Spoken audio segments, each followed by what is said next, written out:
The name is Law Nation. As the room fill up, we got breaking news. Cowboys getting paid, huh? Big money. I like it. Used to have pros, huh? Cowboys have cut about $30 million off their salary cap. Q&A. What do this mean? Will the Cowboys go out and grab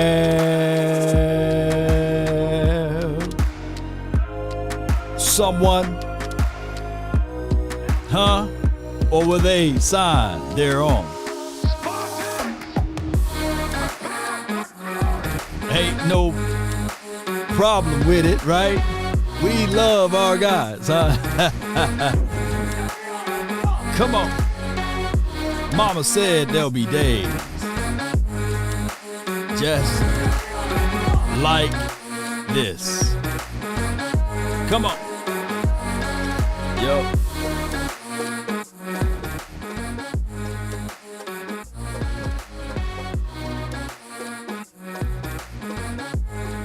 Do me a huge, and I mean just that, a huge favor. Smash upon the like button. 5, 4, 3, 2, 1, let's go. I want me some glory hole. Let's go.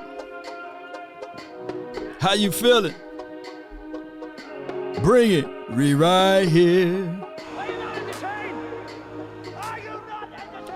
What's good with you guys for tuning in and being part of the nation?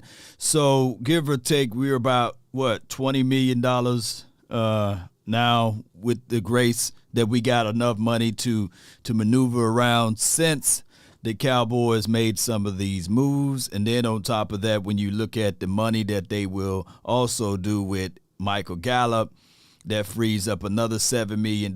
So it gets us right around with what the money that we had last season, right? 20 to around $25 million, and that is enough. If you think I'm lying, look at what the Eagles did last season with $22 million, right? They were able to move around here and there. So at this point, the Dallas Cowboys at the start of the free agent market last year was right at 24 to 25 million, right? So now we are still at that same spot.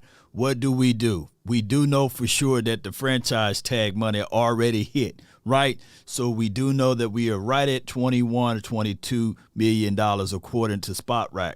So now what do you do with that money? Do you go out there and squeeze out a deal for Odell Beckham? Do you go out there and squeeze out a deal for DeAndre Hopkins? Do you go out there and pay for Bobby Wag? Do you go out there and say, all right, I like what you bring to the table, Donovan Wilson. Let's go ahead and get you in. Or do you go out there and say, you know what, Donovan Wilson, we like what you do. We like what you bring to the table, but we just think that this team will be better with a Jesse Bates, right? Or do you go into that realm? Do you go get a Trayvon, Edmonds? Or is it just Trey Edmonds, right? That's his name. So what do you do with the money that you have now? Or do you sit back and say, hey, the pie is something that we have to worry about for the future? And the future speaks loudly about Trayvon Diggs, Michael Parsons. Who else do we need to re-up before that time frame? Oh, CeeDee Lamb. And the Cowboys been doing that for many of years, right? Saying that, yeah, we made some moves in the free agency, and we be like, hey, what moves? What moves, big dog? What move, big homie? Where are you making the moves at? Oh, we sign our own guys, you know. So those are things that we all have to contextualize, too, when we start talking about the Dallas Cowboys and how they are structured and how they like to move around in these particular streets over here, Cowboy Nation. I would tell you right now that, yes, it's funny throw the ball up sometimes. It's funny looking back at the Cowboys. I don't know why that came through, but it's funny looking back at the Cowboys. I do know that some of the people will look at the quarterback and they will literally say, hey, Law, man, I like you, dog. Man, I like what you bring to the table. But we are not doing anything as long as 4 is under center, right? Some will look at the quarterback now with more and more weapons, and they would say, hey, it doesn't matter. We finished 12-5.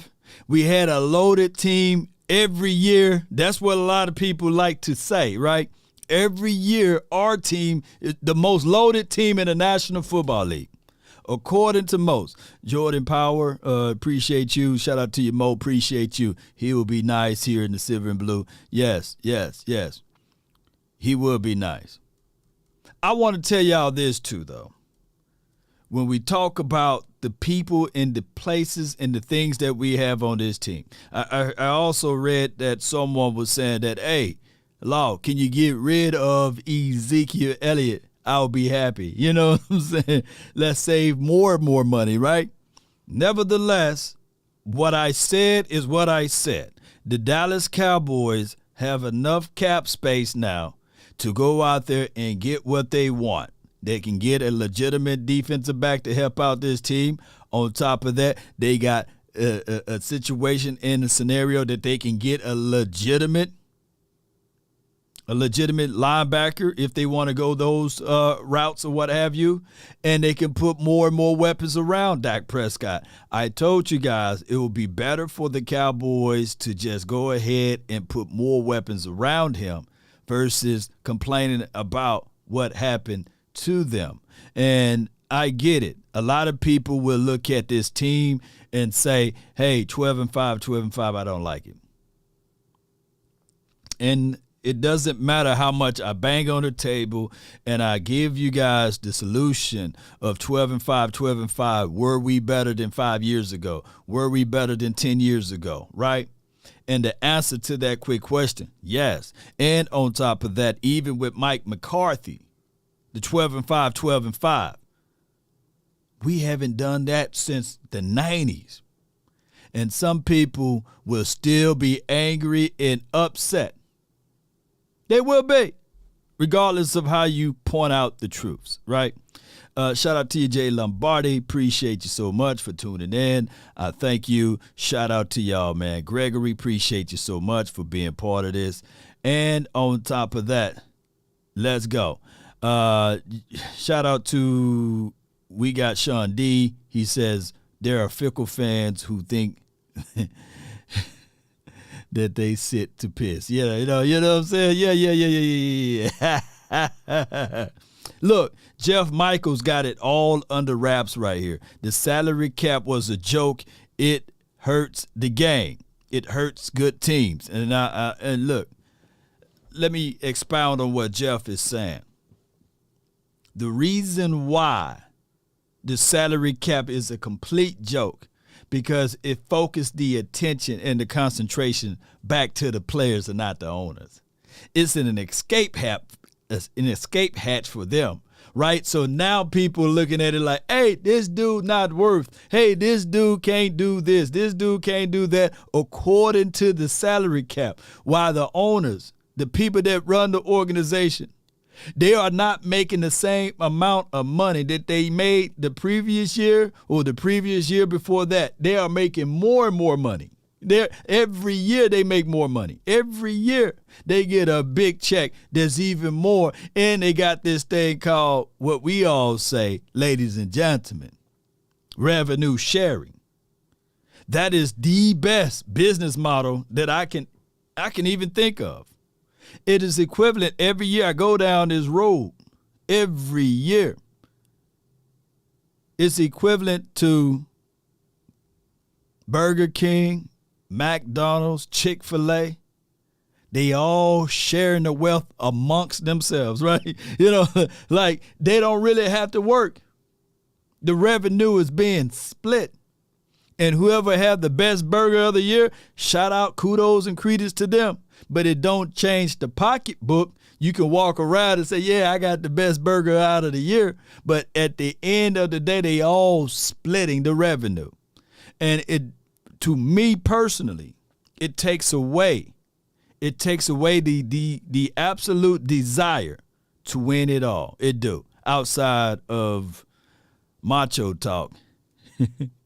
But while we mad and angry and upset at the Cowboys losing in the playoff game and what have you, the Jones family, they can sit back and be mad for a day and get on their yacht and cruise the world and be okay. They can get on their helipad and fly all around the world and be okay. When we still fighting each other and they doing this number right here, they are absolutely opening up checks like, yeah, Jay Lombardi, yeah, he done bought some more of my merch. Yeah, I'm good. And then the lady, Jessica, they can be like, yeah, Lady Jessica still saying go Cowboys, we good. You know, they going to make the money regardless.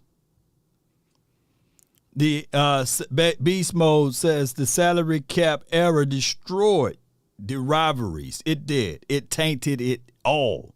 Now, that's why I say in this whole, it didn't destroy Eastside Harrow. I think he's still here. Y'all let me know if y'all see Eastside Harrow in the chat. I guarantee you he's somewhere around here. You know, he don't like the Cowboys. He love them, right?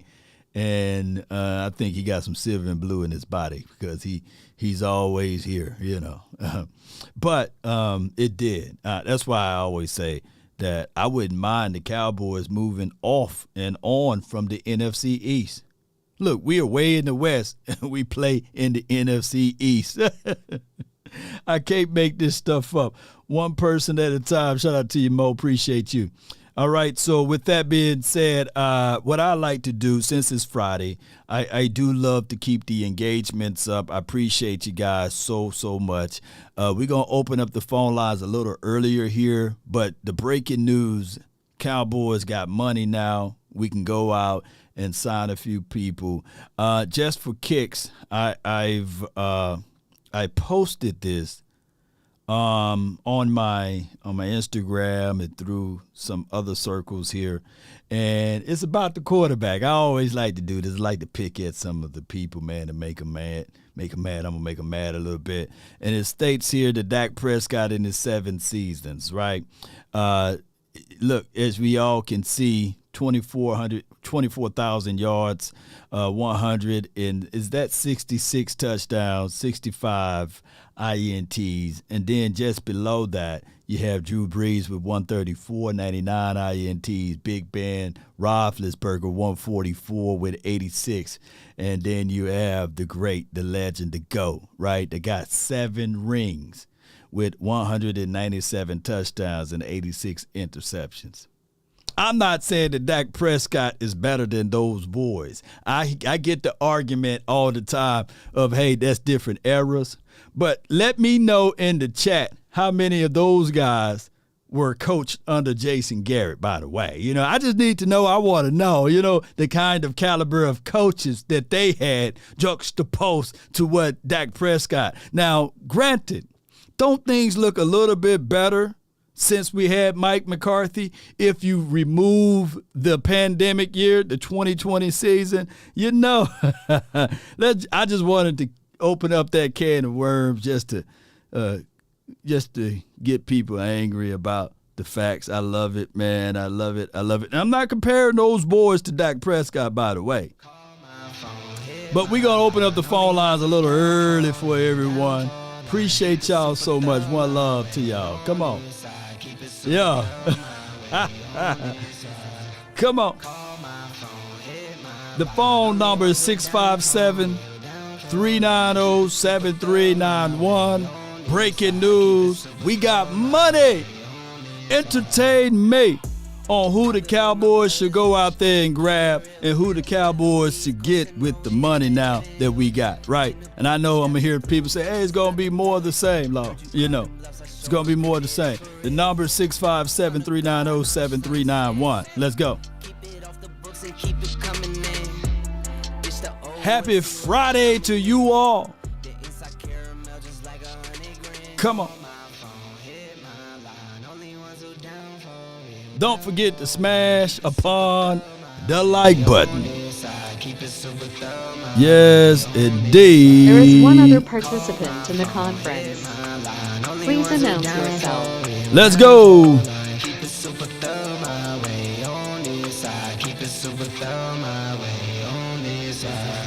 We got Aaron from Long Beach, California. You're live, man. Talk to me, man. What's good, Laura? Nothing to it. Top of it, yeah. Hey, man, I saw your little final word last night. I saw the final word last night, and it got me hyped, bro. Like, if all this feel like the best player that might drop to it maybe a tackle or guard. Right. And I wouldn't feel bad taking that tackle or guard versus a linebacker or cornerback. Maybe a wide receiver. When you think about that, a tackle or a guard, I think that you should always build your team from the inside out. I think that whoever will be toting the rock will benefit from having a legitimate offensive line. Now, as far as the tackle versus guard situation and scenario, this is all predicated upon how the Cowboys are going to look at Tyler Smith, right? I think that Tyron Smith, we all know that eventually he's going to get hurt, and I'm not wishing any ill will upon the brother, but those are the realities of it. So I would say the Cowboys should lean more on guard versus tackle, in my opinion. Family. I mean, yeah, because I feel like if you beef up that offensive line, our running game is going to be better, and the playoffs game is going to be better, too. For that. No doubt. No but doubt. Yeah, man, that's all I got. I want to open times. Well, happy Friday. Go Cowboys. Happy Friday to you, man. Go Cowboys. That's Aaron from Long Beach, man. Hey, y'all already know we have all of the resources now to be better than what we were last year. To be better. All of the resources. Zero excuses, by the way. I'm not leaning on any excuses from here. I'm not. All right, so Banks from the 757, you're live, Chief. Talk to me. Hello, what's going on, man? It's been a minute since I called in, man. Yeah, it's been a while, man. Look, you got to reintroduce yourself and everything, man. Talk to me. Yeah, man. What you think about? I know they're looking at Odell. What do you think about grabbing a guy like, say, Adam? I would prefer a guy like they get a receiver, age up in the early 30s. Adam Thielen over Odell. What you think about that? Well, Adam Thielen versus an Odell, I think that you don't have the bevies of injuries to come with Adam Thielen. Odell will be part of the ACL boys, him and Michael Gallup. He's a solid wide receiver. He's a touchdown machine. I think in the last 5 or 6 years, he's still like one of the top wide receivers in the National Football League as it relates to touchdowns. And you could try to line him up one-on-one, and he will embarrass you. I like Adam Thielen. Yeah, that's what I was thinking, man. Mm-hmm. Yeah, that's all I got, man. Oh, that's it. Okay, appreciate you, fam. Yeah. Let me hear you say it though, since it's been a minute, Oh, how about them Cowboys? How about them, man? Appreciate you, man. That's Banks, man, from the 757. All right, so we got Coach Marv that's up next. I appreciate you. But before we go there, Swain, thank you so much for putting in on the donation groove. I thank you. So let's give you a appreciate you, Swain. All right, and Swan. Right, my bad. Shout out to you for your support. Thielen, Adam is wash tricks. Okay, I feel you. Let's see from here though, because Adam Thielen. Let's see what he did last year. 6 tubs. Okay, 716 out of 103. Targets right there, and then 2021 10 tubs, 67 receptions, 726 yards, and then 2020 14 touchdowns, 74 receptions, 924 yards. So in the last 3 to 4 years he didn't have 1,000. He had to have 1,000. but he did have good touchdown numbers. So I look at it from that perspective. Also, let me ask you guys this, because it goes back to my saying, is Adam Thielen better than a Noah Brown? Oh, excuse me. Is Adam Thielen better? Can y'all say it with me one more time? James Washington, right? Because James Washington was brought in from the Pittsburgh Steelers to be a threat for us, right? To be a complimentary receiver for us, to help alleviate some of the pains that we were going through last year, right? And I was telling people that James Washington, in his career, his most amount catches in one season, I believe, was right at 40 to 45. And I'm giving him some numbers there. It could be lower than that. So getting Adam Thielen is not an isolated situation. Getting Adam Thielen would be a good situation for us because he will be thrusted in a system, whereas he don't have to be the number one nor the number two, and he'll be a legitimate number three. Now, you would have less amount of pressure for Michael Gallup. Now, Law, can we win without Adam Thielen? Yes. Is Adam Thielen is who I'm banging on the table for? No. But I'm trying to make this team better. And on top of that, with Jalen Tolbert and all of those boys, it can be a good situation for us. Pay attention to this before I let the next caller on the line. I did this video with my girl Ashley on Wednesday. Let's listen to what I said, even about DeAndre Hopkins. I'm not saying that he's the end-all be-all, but just listen to what I had to say. There's like free agency acquisitions. I look at it not as an isolated situation. I look at it like, okay, now is DeAndre Hopkins better than Noah Brown? Mm-hmm. What's the quick answer? Yes. Absolutely. Is DeAndre Hopkins better than Michael Gallup? That's a quick question. Yes. And now you slide and bump everything down. You will still have CeeDee Lamb to do his CeeDee Lamb stuff.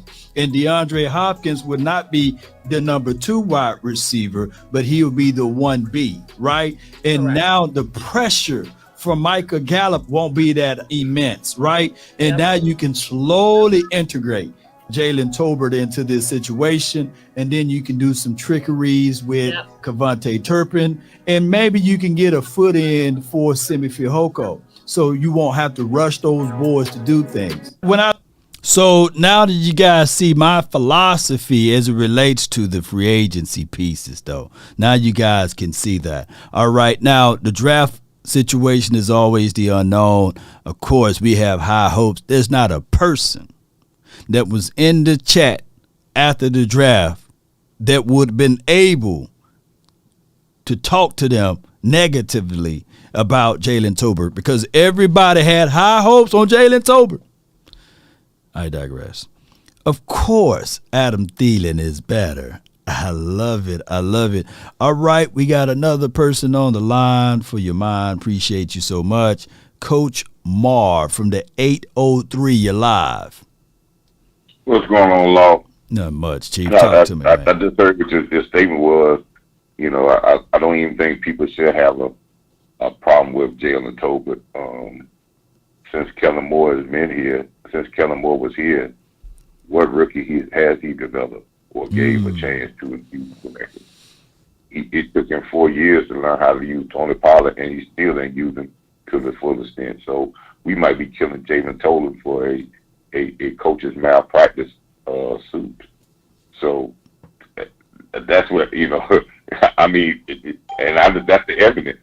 I've seen Tony Pollard be here for many years, and if he was to be a free agent after year 2 or 3, people would have never picked him up because they were like, hey, man, he did a little something, mostly on special teams, but he wasn't involved enough till we could see his full extent of who he was, and then we really got a chance to see him a little bit in the last couple of years, and it seemed like it was almost forced that we got to see him because of the upswell of people saying, why are we not using it? And no doubt, Coach. One of the things that we talked about before is from a statement from what's the head coach, Mike Tomlin for the Steelers, right? He said good coaches don't run away from what was it? His coaching, right? They don't run from coaching. They don't run from coaching. And we can go all the way back to the Garrett administration. Like most of the players that was on that team were organically good, right? They had to be good from the start in order for us to see anything, right? And that's why we lean heavy on Will McClay to go out there and find those guys with talent. And now we can see that was the same case and scenario with his son, Kellen Moore. These guys had to already had some type of skill set. I know people going to be banging on the table talking about, well, what about Cedric Wilson, right? He flourished under that administrations, but I would tell you that Cedric Wilson, from our analysis, he always been that dude. He just never was given that opportunity until his final year, and then we had no way of keeping him. But keep going, Coach, because I know you got another point there. I mean, yeah, we look at Cedric Wilson. We look at, and we got some production out of him. Mm-hmm. I've been listening to a lot of shows, and listen, I'm on board if they can fit D Hopkins into this this team. I'm on board, or they look at Odell Beckham and his workout goes well, and they really feel that that he can be a asset to this team. I'm not looking for bringing in both of these guys. Oh no, not too many. Yeah, it's only one football.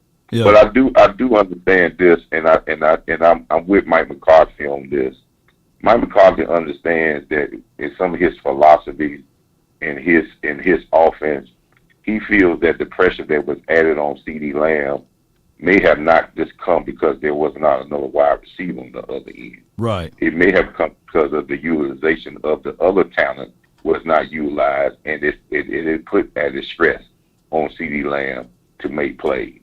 Mm-hmm. So we're not looking for a number one receiver. I think sometimes we're looking for the dynamic and the thing, but we're looking for a guy to be a crucial wide receiver that's not going to get 100 catches. I think if the Cowboy land, if we feel that we're going to have two wide receivers with one with 100 and some catches and another with 100 catches and a third wide receiver with 65 to 70 catches, then we're going to be what Kellen Moore has, and that's where it's going to fall in. We're going to be a pass first team. So what my question is this. As Mike McCarthy said, we have to understand what he's saying. He said he's not worried about being the number one offense. He's worried about being an efficient offense and being complementary to his defense. So I think yes, there's a blend between the two. I think the Cowboys going to get one of these wide receivers. I think that's a definite. But the other moves that they make is going to show what philosophy is. And one last thing I want to say, Law, I know we're thirsty. I am thirsty. I'm thirsty I've been around for a long time and hadn't seen a championship. But it's been a long time since I've seen our team be 12-5 and be very in contention in 2 years in a row. It's been a long time since I've seen that. Mm-hmm. But I asked our Cowboy fans, and I know Law's going to kill me with this, and they don't shake me with the butter knife. I don't put the butter knife down then, all right? But I will say this. Do you want to be the Rams of Tampa Bay, or you want to be Kansas City and New England where we'll be on these shows for a long stretch in total domination? Because these shows, remember, these shows are going to go longer than that one Super Bowl year, and I hate to be in the bliss.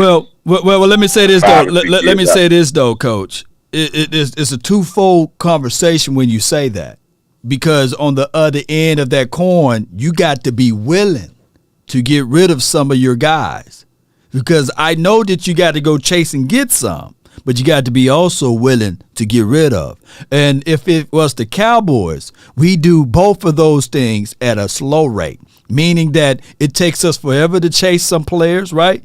and it takes us forever to get rid of some guys. You see what Kansas City did? They said, okay, Frank Clark, hey, man, we love you, dog, but, hey, kumbaya. And just before that, they honey badger. Hey, man, hey, you get long in the tooth, man. Look, you're still a dynamic player, but we got to get rid of you, right? But that's in those cases, Law. Listen, they let these guys go, and they were playing well. We're going crazy if we said, look at our Cowboy Nation. We're talking about letting Donald Wilson walk in free agency, and people going crazy. He could be replaced.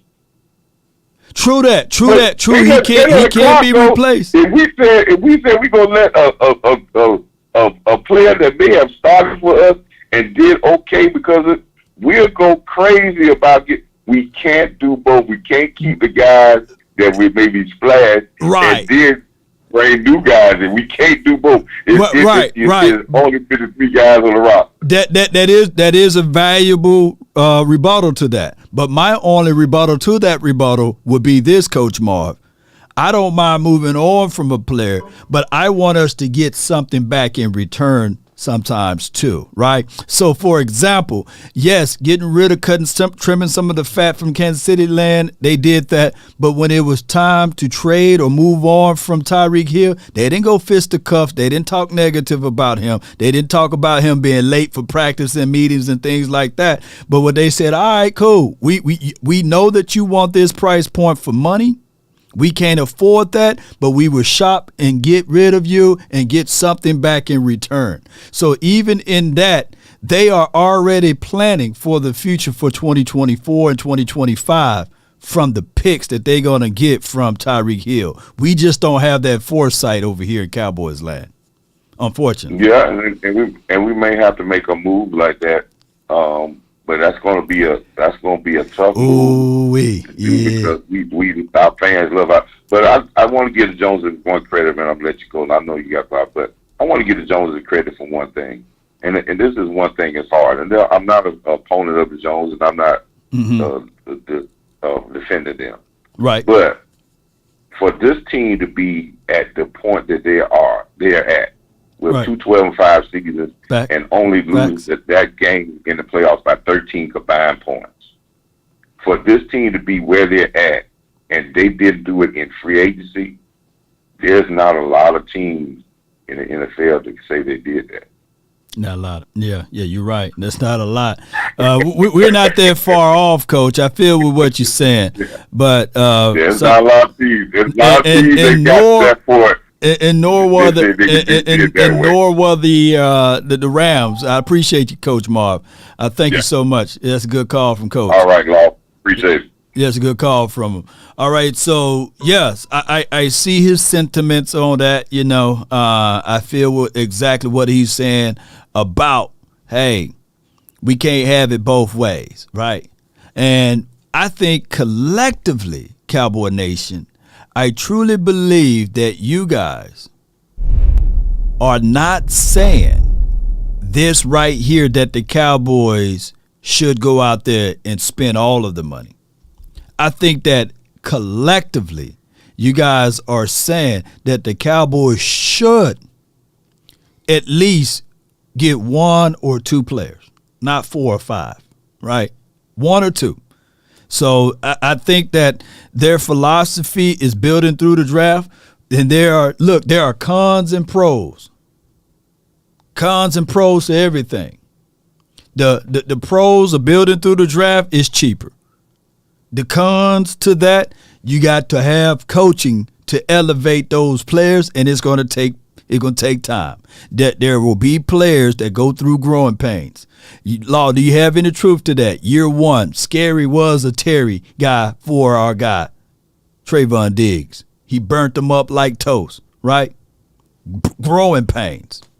That's just how it goes. Now, sometimes you get a player like a Parsons to just jump out there and just be fire for us. But now we're talking about odds. So at some point, we got to have a little mixture of both, right? You can't just eat peanut butter all your life, right? Them peanuts will poison you up, and then all of a sudden you be like, hey, wait a minute, I ate peanut butter all my life. Too much peanut butter is bad for you. That's just what it is. You got to know how to mix in some things. Work out a little bit, right? All right, I got Minister from the 918. You're live. Hey, what's up, Law? Nothing to it. How everything going? Oh, man, everything, things change and all that, but it's all good, though, man. It's all good, man. Yeah. It's all good. How you been doing, brother? All is well. I can't complain. And I think I hear a little me in the background. Can you turn me down just a little bit? Yeah, yes, sir. All right. Yes, sir, yeah.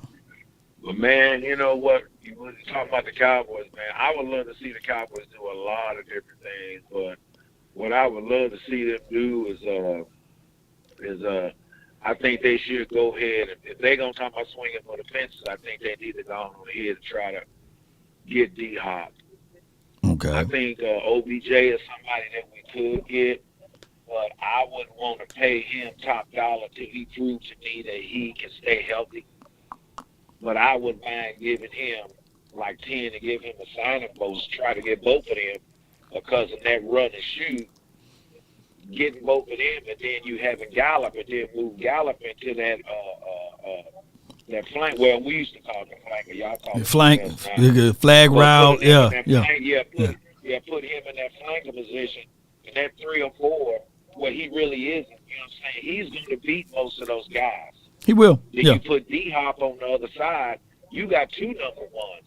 Yeah. You got a 1A, 1B. You know what I'm saying? Yep. Yeah, you put OBJ right there and then Gallup on the other side, man, you got a dangerous receiving core that you can bring in any of them tight ends, man, and they can really, really open up the offense for Dak.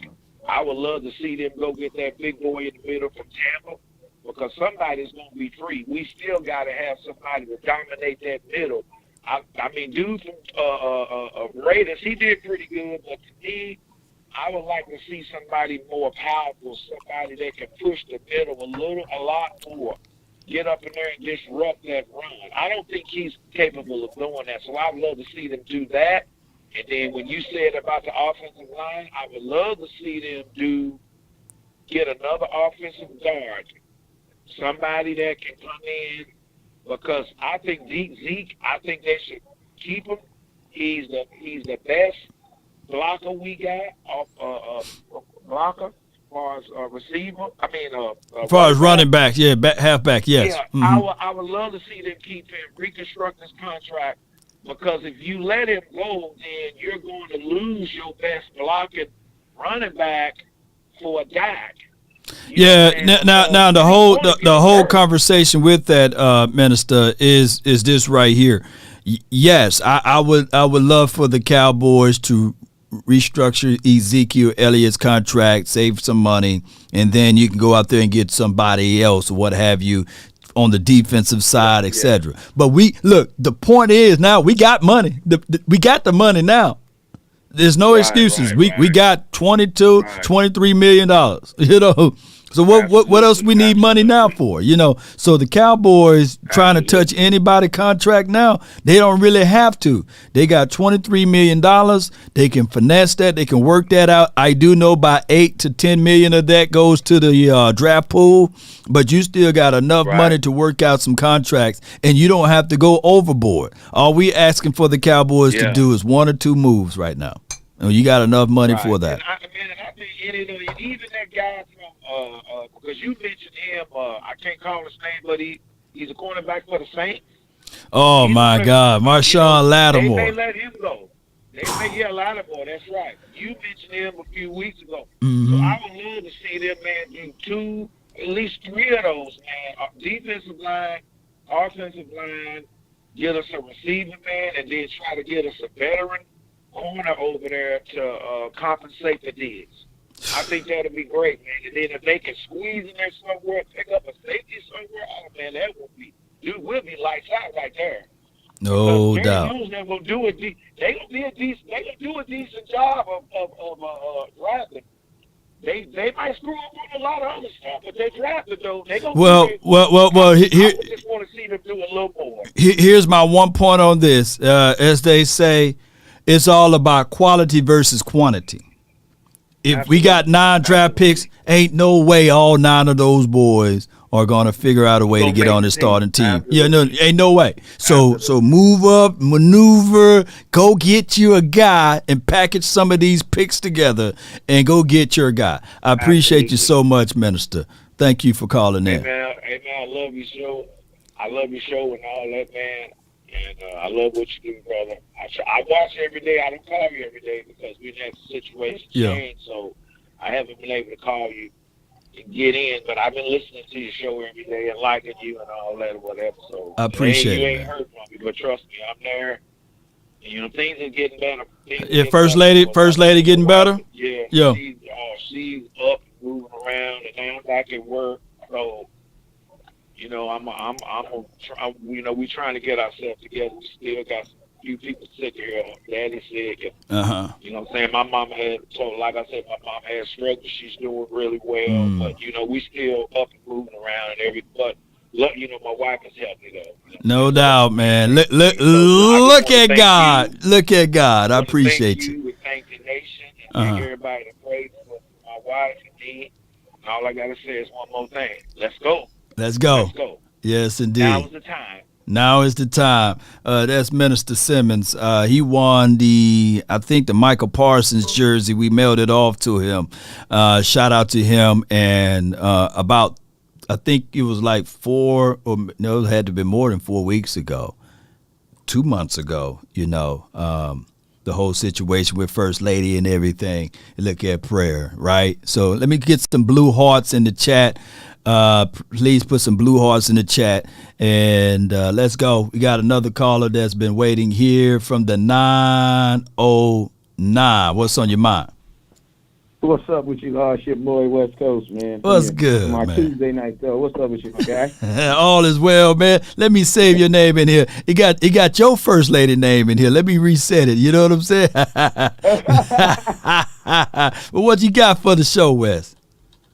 Man, first off, just a couple points, man. First off, I think, I need a favor. I need everybody to stop associating Kellen Moore and Jason Garrett because Jason Garrett felt the exact same way about Kellen Moore that Mike McCarthy did. It was reported that Jason Garrett went to Dallas Cowboys, went to Jerry Jones, and requested to call plays his final year of being a Dallas Cowboy. And really? The Cowboys told him no.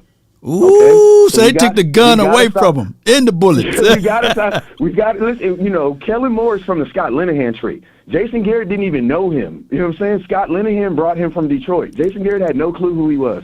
To be honest with you, Jason Garrett was a super Dak guy. Jason Garrett literally, if you go look at the documentary, Jason Garrett is really the reason why we drafted Dak. You know what I'm saying? Because he was the one that was arguing back and forth with Jerry to draft him. I thought it was Coach Wade Wilson. No, it was Jason Garrett. Because Jerry Jones asked him. Jerry Jones said, "We have Tony Romo right now." Jason Garrett's response was, "I feel that he will be able to find a way to be on the field now." Wow. That's what Jason. Go on YouTube, type in Dak Prescott documentary. You'll clearly see it was Jason Garrett. It was all Jason Garrett. But that's neither here nor there because Jason Garrett still. One thing I will say though about Mike McCarthy that he did better than Jason Garrett is Jason Garrett fell on the sword. Mike McCarthy refused to do it. Well, hey, you know how it is when you know you owe somebody something like a favor, like you don't supposed to be there, you ain't gonna call them out because the Jones administration gave Jason Garrett the chance and opportunity when he was never qualified, so he wasn't gonna cut his legs off from under his feet. Yeah. And that's a good point, but then I want to get just this on the stuff that I called about. First off, Adam Thielen, to be honest with you, that says Dallas Cowboys all over it. The reason why it says Dallas Cowboys all over it, I'm going to be honest with you guys. First off, the Cowboys are not looking to pay anybody like Odell Beckham. And let's just be real. The most important thing to the Cowboys right now are draft picks. When have we traded draft picks outside of the season? Like, when have we ever just traded draft picks while we're not in the season? We don't do that. You want to know why? Because everybody in the league swears up and down that we're the best drafting team in all of football. So if we're the best drafting team in all of football, why would we give up picks? Like, that is it. And think about this. Go look at the people who got drafted last year. If you get drafted by the Dallas Cowboys, there's actually a really good chance that you're going to play. Now, I don't agree with that because I don't agree that every single year you should have rookies from your rookie draft class playing because that doesn't even make sense. Right. But think about it. We had all the way. What round was Deron Bland? What round did he get drafted in? Fifth or something like that. Round. Yeah. Fifth. He started like 12 games. Due to injuries, though, he would have been exactly. Yeah, but think about this, Law. Every starter on some team gets hurt. The only difference is that's why I was going to go to my third point. Okay. You said the coach Mark said, "Why can't we be like Kansas City Chiefs?" The reason being is because we believe in our backups. Like you just said it right now. The reason why these young guys were playing is because other guys got hurt. Well, why don't other young guys play? Why? Because the teams, they believe in them, but they believe in established talent. Like, example, right? Kansas City got rid of Tyreek Hill. Now, they could have been like, what did the Cowboys do? When we got rid of Amari Cooper, what did we say? We said the guy that's going to fix it is on our team already. They got rid of Tyreek Hill. They went out and drafted a first-round pick wide receiver in Sky Moore. They traded for Kadarius Toney. They went and signed free agent Juju Smith-Schuster, and they went and signed the Carlos Stanley. I forget the wide receiver that got two last names. I forget his name. Yeah. But it's like Packers guy. Stanley Yeah. Well, that's what I'm saying. Like, part of the reason why the Cowboys could never be like the Chiefs and sustain that is because that's what we do. We believe in our draft picks and our guys. There's no way that the nation should have been supporting the Dallas Cowboys last year when we were saying that we got rid of Amari Cooper. So then what do? We literally thought Michael Gallup or Jalen Tolbert or even CeeDee Lamb could replace that talent. We did. That's the difference between other teams. Other teams be like, yeah, bro, I drafted Sky Moore. I drafted you in the first round to replace Tyreek Hill, but realistically, you're still a rookie. We don't believe you can do it. So how about we just throw as many people at it as possible? That's the difference, man. Like the Cowboys, I compared this on my show yesterday, Law. I said the Cowboys are like the Lakers, right? Like we have good starters, but our bench is horrible. We need to build our bench like Golden State. People keep wondering, why doesn't Golden State fall off? Because they're building a bench that can replace or take over their starters. Like, think about this. You don't even talk about Steph Curry no more in Golden State. You know who you talk about? Jordan Poole. Poole, yeah. Like, they're already building the next generational star to take over when Steph leaves. So I don't think it's really about, like, getting rid of guys before they're too early because Tyreek Hill is still in his prime. But it's about having a plan to actually replace these guys. Like, that's part of the reason why I'm not saying I'm scared to get rid of Dalton Schultz. I'm not. But I don't believe – because my question is this. What if we say, okay, Dalton Schultz, you're out of here. We're going to replace you with Ferguson. Okay, but what if Ferguson does the same thing that Dennis Houston did? Because remember, we all thought Dennis Houston was going to be good week 1, 2. But then by week 3, he wasn't even playing anymore. And guess what the Cowboys did to replace that? What'd they do? Nothing. Nathan. They did nothing. Now, just to be fair, just a little bit to Jake Ferguson, he did showcase us a few things. Okay, good. I wasn't trying to put him out there. Right. I was just using it as an example because my thing is this: if you go with the unsurety, what guarantee do I have that if it doesn't work? Like, think about this: when and this is why nobody should have faith in the Cowboys. You want to know why? Because when the most important position in football got hurt, what did the Cowboys do? They went to their backups, man. In 2020, we knew Dak was done for the whole season. Right. Well, we had Andy Dalton.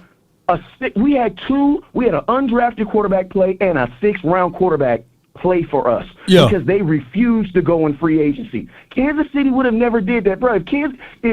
If Patrick Mahomes goes down week 2, I promise you they're going to get the best available quarterback they can afford or buy. And if they can't afford it, they'll mortgage it next year. No doubt, That's man. what teams who really want to win do. We don't do that. We say, my son isn't good, but he's the best kid on the team, so he's good. But you spitting a lot of fire here, West Coast. But the urge and the what we call it, the not the urge, but the urgency. Yeah, the urgency to do that is not prevalent because it's kind of like what I said when you was on the show.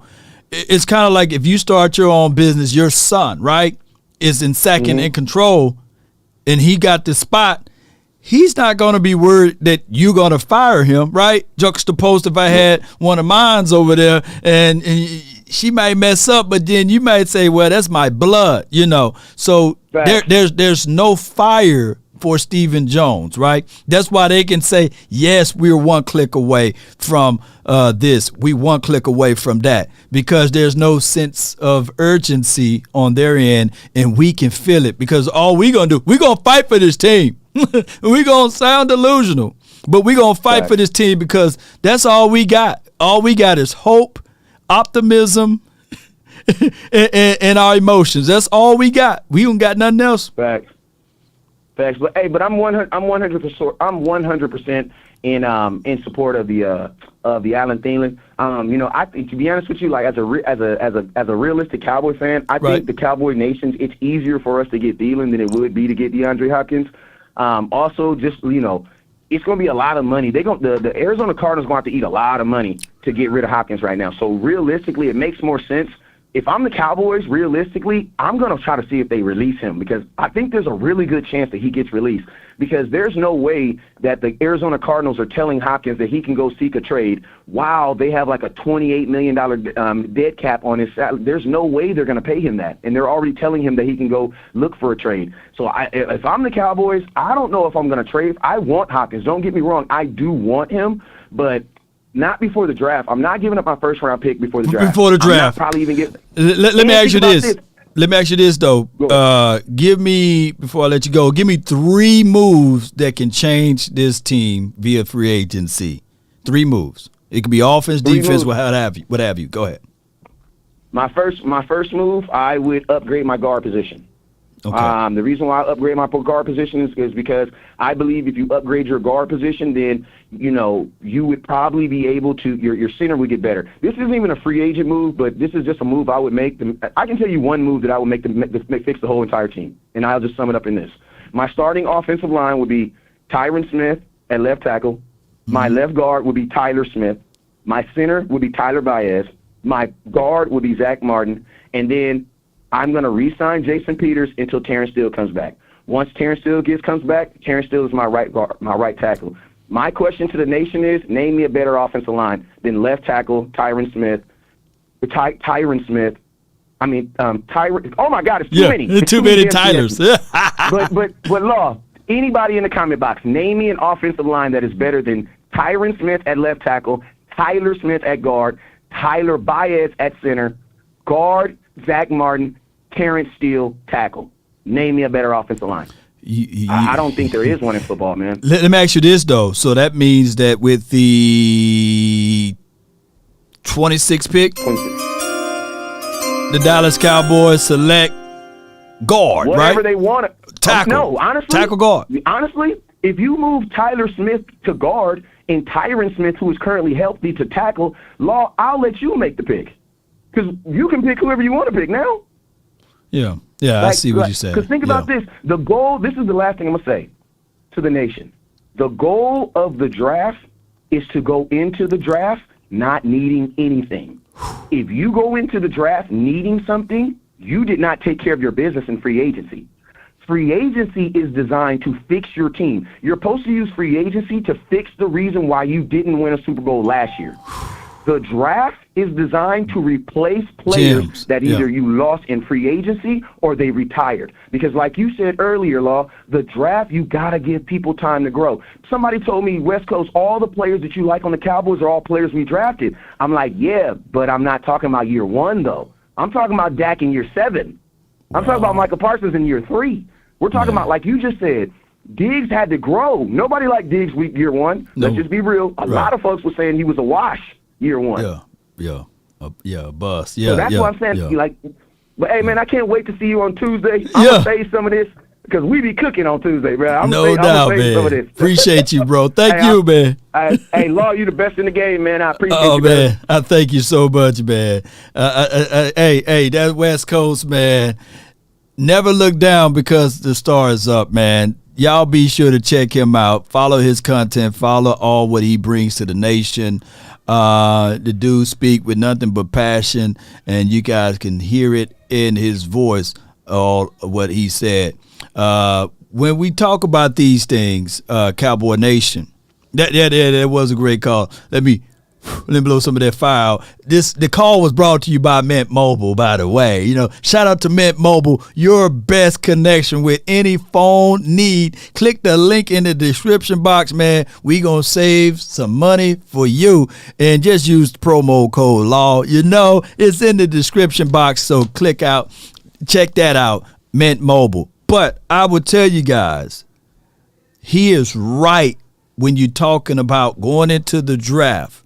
You're supposed to go into the draft for the mindset, hey, I'm trying to develop this guy. I done already solidified most of my needs via the free agency. Now, I can tell you guys that, yes, in the draft, it will help you, but it will not help you day one, week one.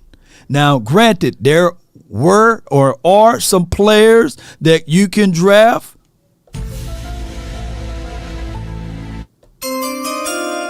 with the 26th pick that can be phenomenal for you. But collectively, there will still be some growing pains there. That's all I'm going to say with that. But shout out to West Coast Cowboy. I got from the 281, and then we got my guy, John, that will be after him. So from the 281, you're live. Charles and George is in the house now.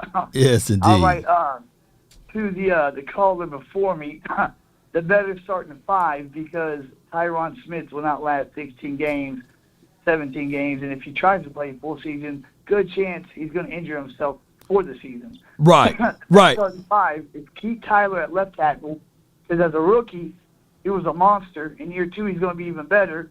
First round pick, you take Osiris Torrance, even though he was a right guard at Florida. Do you know that man did not allow one sack in 3,000? Yeah, 3,000. Yeah, snaps or something like that. Yeah, I heard about that. Him, or John Smith, who plays center and can play guard. Yeah. And every mock draft, those two guys are in the 20s. One of those two guys are at 26. You grab one of them. Then the offensive line is practically rebuilt. Well, let me say this. Let me say this, and I appreciate you for bringing that up.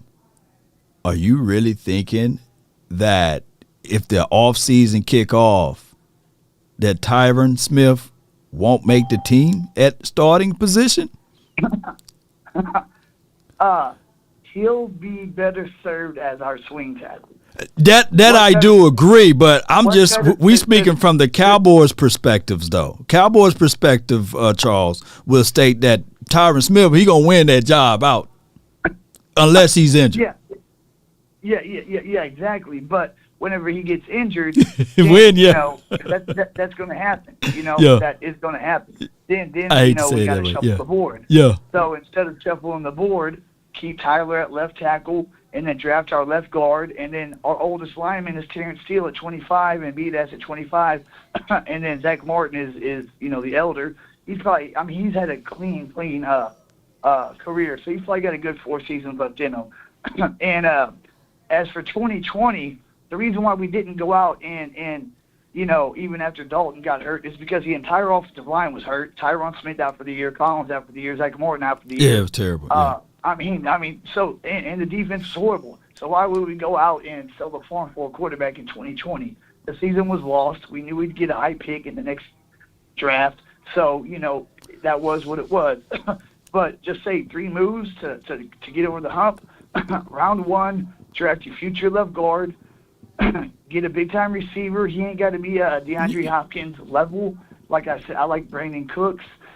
Somebody with speed. Hell, Jalen Darden got traded from Tampa to Cleveland. Try him out. The boy's got speed, and he never got a chance at Tampa. If y'all don't know what I'm talking about, look him up. Jalen Darden went to North Texas. Yeah. But here's my only thing, though. Going back to 2020, how many more games did the Washington Commanders won over us? One. Right, and where did they finish that season out as? The division was what? They won 7-9. They won the division. They won a division. So that's why I said that. What to West Coast point is that other teams try anything and everything they can do to get to the Super Bowl, and they will figure out ways to never take that L. The teams with the mindset to win, right? And I truly believe that, everything happened for a reason. I'm not saying that the Cowboys tanked or what have you organically, they may have, but everything is all about getting to the dance. And if the Cowboys, if the Giants had that type of mindset in 2007, they wouldn't have never lifted up their Lombardi trophy, because clearly in 2007, the Cowboys were the best team out of the NFC. But go ahead. Yeah, they were. But sometimes you got no one to hold them and no one to fold them. True that. And if we'd have won the division, we would not beat Tampa at Tampa. That would not have happened. They were. That was Tom's first year there. They were loaded and ready to go. So I mean, winning the division just to lose a playoff game, you rather invest in the next year. but this season, get your left guard in the first round if one of those two guys are there. Sign a playmaker and receiver. Zeke's going to restructure his contract, like Coach Marv said. They're between the two, the production's good, and I think Tony Pollard has Marshall Faulk potential. And number 3, bring Jonathan Hankins back.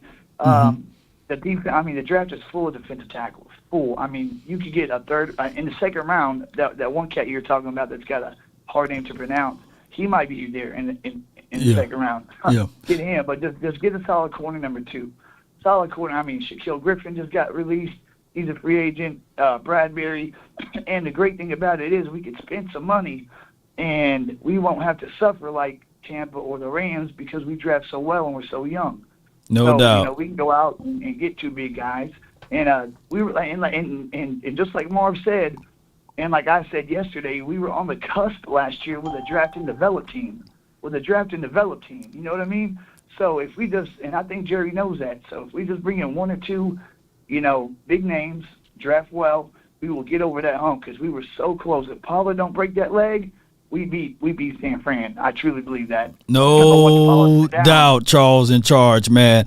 Can you tell people where to find and follow you, man? You have brilliant points too, by the way. I love your content. I appreciate that. Yeah. You can't forget the name Charles in Charge, Cowboys Sports Report. Type that in your YouTube deal and try and get to 1,000 subscribers so I can start doing live shows. Everybody enjoys, your show. I love it too. I love calling in. When I can do live shows, I'll have a call-in line too. So whenever you're not doing your thing, I'll be able to entertain them also. And then, hey, every Friday or once a month or something, do that Zoom-in thing again. Well, that Zoom thing was awesome. No doubt. Yeah, I'm going to build that in for the next Friday. Appreciate you. Man, that's a good call from him. Good. Yes, indeed. That's Charles in Charge, man. Y'all be sure to check him out, and he will be floating around in the comment sections too. All right, so with that being said, I got my guy next on the line. I appreciate everybody for tuning in. I really appreciate you guys for being part of this episodes and things like this. John Riverside, you're live. Riverside John, that's who he is. 951, you're live. Chief, talk to me. Riverside John, baby. Yes, indeed. What's good with you, Chief? How you been living, man? I'm living, man. I can't complain. How you doing? Man, well, man, I'm doing well over here, man. We got money now, man. That's opportunities for me to be optimistic. Hey, check this out. It'll be my first time calling you without speaking about that number 4. Okay, I know it. I think this conversation gonna go well. Okay. Yes, indeed, man. Talk to me, man. Okay. I had a few suggestions. I'm a little concerned about our interior on the defensive line side of the ball. I know we got Hankins, but I really don't think that's enough to really buffer that run and really get serious with that rushing defense. I think we really need to take a look at that interior on the defensive side of the ball. It was too many times we got gashed last year. I know a lot of people are speaking on the offensive side of the ball with the first couple of picks, but we can address this 2 other ways. With the free agency, I'm not sure what D tackles are available this coming on the 15th. But I think that's really something that we should look at. I don't think we should fold our hands. because we got Hankins or we plan on bringing him back. For me, I really don't think that'll be enough to get us over that hump. Like I said, it was just too many times where we got torn up by that run from opposing offenses. Another thing, if we don't get Schultz back, I think we really need to take a look at drafting a tight end and maybe in the first couple of rounds too. First couple of rounds, yeah, that will be. Yeah.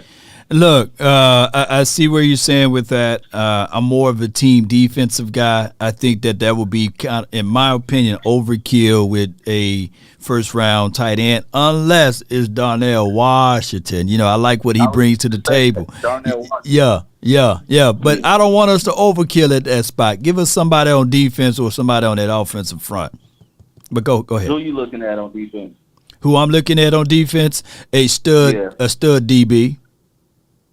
So I can just forget, so I can wash away my miseries of somebody dropping back and then closing their eyes and throwing it on the other side of Diggs, right? Also, if it's offensive line, I'm just looking for someone that we can insert in that we all know that Tyler Smith will be the future left tackle, someone we can insert inside the trenches, and that will be at one of those guard spots. Okay, so what if we end up letting Zeke go? You still keep that mindset, or you plan on drafting a running back? Well, here's the thing: if the Cowboys decide to let Ezekiel Elliott go, it will be primarily, clearly now, not about the money. It'd be because of the production, because we got the money. We got $23 million, and if they decide to let Zeke go, then what we would have, $30 million now? So then. Or a little bit more because we would have right around 30 million, So that means that the Cowboys then either did something in the free agency to bring in a veteran running back, right? And I don't know who that name would be, but y'all can post that down in the chat. And they going to look into drafting the running back to match up with Tony Pollard. So that will be the only reason why they would let Ezekiel Elliott go. Okay, one of my concerns is I know we getting real happy about this $30 million that we got right now, right? Oh, it's 23 right now. Yeah, 23, 22 to 23. Yeah.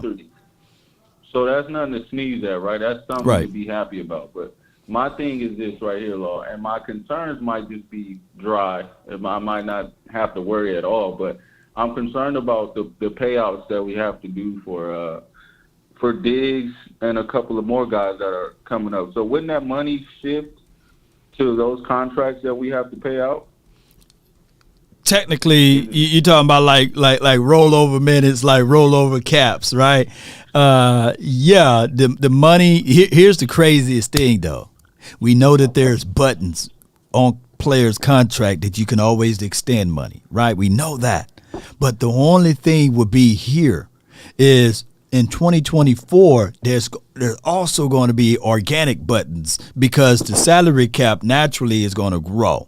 And I think it's going to be anywhere to, I believe, $30 to $40 million increase. So that's extra money.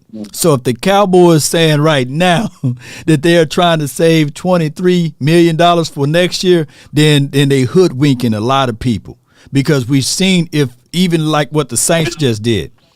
They was $55 million in the hole, and they still was able to go out there and sign Derek Carr. So they shouldn't be talking about 2024 people that they got to re-up. They have enough money to do all what they need to do this season. So no excuses, huh? No excuses at all, man. If they do, man, it's just one of those things where the front office, they just selling dreams, just like Eastside Harold be saying in the chat. Law selling dreams, where they selling dreams too, then, about signing guys of their own for next year, juxtaposed to getting it done for this year. Bro, there's got to be a boiling point with the fan base, with people in the front office. I mean, they seem to be inept, bro. Like there has to be some major change. I mean, there's too many times where they've done this. Well, John, before I let you go, man, it's just what it is. There's no sense of urgency. Who's going to fire Jones? Any one of those Jones. Who's going to fire Jerry or John, Stephen Jones? Nobody can fire those boys. Nobody. So that's why they can move slow. That's why they can do things differently. We can drive down to Arlington tomorrow and they can change the colors to turquoise green. There's nothing we can do about it because they own the team. I appreciate you, man. Appreciate you. That's a good call from Riverside, man. We didn't get to fight today, man, but I still love the conversation. All right, Chris 214 with the $5 super chat. Hey, Law, long time. Hope all is well. Do you think Joey Porter Jr. will make it out the first round? I don't think 31 teams now in the first round would pass up on him because the Miami Dolphins, their first round pick is revoked, right? So technically, is there a chance of Joey Porter Jr. being the quote-unquote 25th best available player out there? It could be quite possible, right? Are there 20? Because we got, although it states that we got the 26th pick, we actually got the 25th pick, right? That's how that goes. So are there 24 other players better than Joey Porter? That's how we got to start looking at this. So we got to also, if you pull up your top 50 players in this draft, you can start looking at and counting up to 24 and say, okay, we should at least have a chance and an opportunity to draft X, Y, and Z. But I appreciate you, Chris 214. I don't think that he will fall out of the first round, but we've seen stranger things happen in the draft. We've seen things happen, All right, I got the next caller review. I got Auntie, then I got Meridian Cowboy, then I got MJ. But Auntie, you're live from the 910. How you doing, Law? I'm doing well. I can't complain. I'm doing well. I'm good. I'm great. I wanted to call in. I've been waiting for you. Waiting for you to come live. I know you went on a little vacation, but I've been waiting. I don't know if you guys remember, and I just sent it a little message in the chat. Bold moves equals Super Bowl. Stuck on stupid equals sitting home on the couch watching the Super Bowl. We need a T-shirt that says that. Oh, we do. Bold moves equals Super Bowl. Yeah, I love it. Calculated, bold moves at that. You got to be calculated. Right. And I also wanted to comment on the Michael Irvin situation. Now, I'm not saying that I'm psychic, but this whole situation stunk from the start. And you can go back and check. I've been saying since day one, this was a money grab. Yeah. And the way they treated that man is not right. Yeah. And I feel for the playmaker. And those of us, especially, you know how the playmaker, he's, he talks to everyone. Yeah. He's jovial. This may change his whole continent. And, we have to think about the people who've been wrongfully accused. And right. Some people are saying he was wrong for bringing up the race card. I don't blame him. And doggone well, been an owner. Let's keep it real, folks.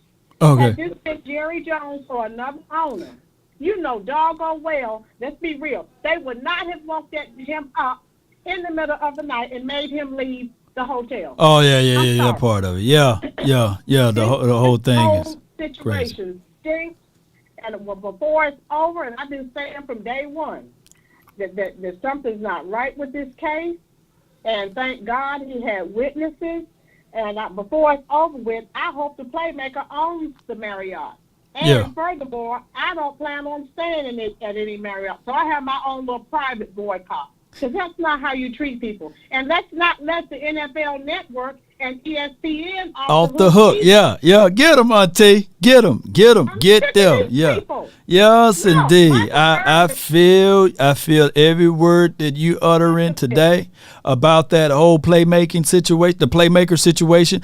On top of that, he should get a percentages of their incomes for the rest of his life, you know. And I feel so strongly about this, you know, Law. I've been praying about this situation. I mean, to denigrate that man's name and his family, and to take his livelihood away. So, you know, so we're always asking these players to be loyal. They don't have any loyalty. ESPN and the NFL Network dropped him like a hot potato. Yeah, they didn't want to touch that one. No, they didn't want to touch that one. We're going to keep this PG-13. Yeah. That's not how you treat people. And I'm sorry, Michael Irvin, I swear, I hope this was an eye-opening event for him. He doesn't need ESPN or the NFL Network. He could be a content creator, have his own show. Yeah, you know what I'm saying? I agree. I agree with everything you're saying. Flexing your independency is something that I've been banging on the table for a long time. I got hit up with multiple offers, and I look at it, I review it, and I say, you know what? I'm good. You can make a G today, but but you made it in a sleazy way. No, the opportunity got to be me. You know, I got to be free flowing and say whatever I want to say. And for Marriott, they ought to paint every door that's 88 gold. You know what I mean? And apologize to that man, and also let everybody know that they overreacted. But you know how that goes. You know how that goes, Auntie.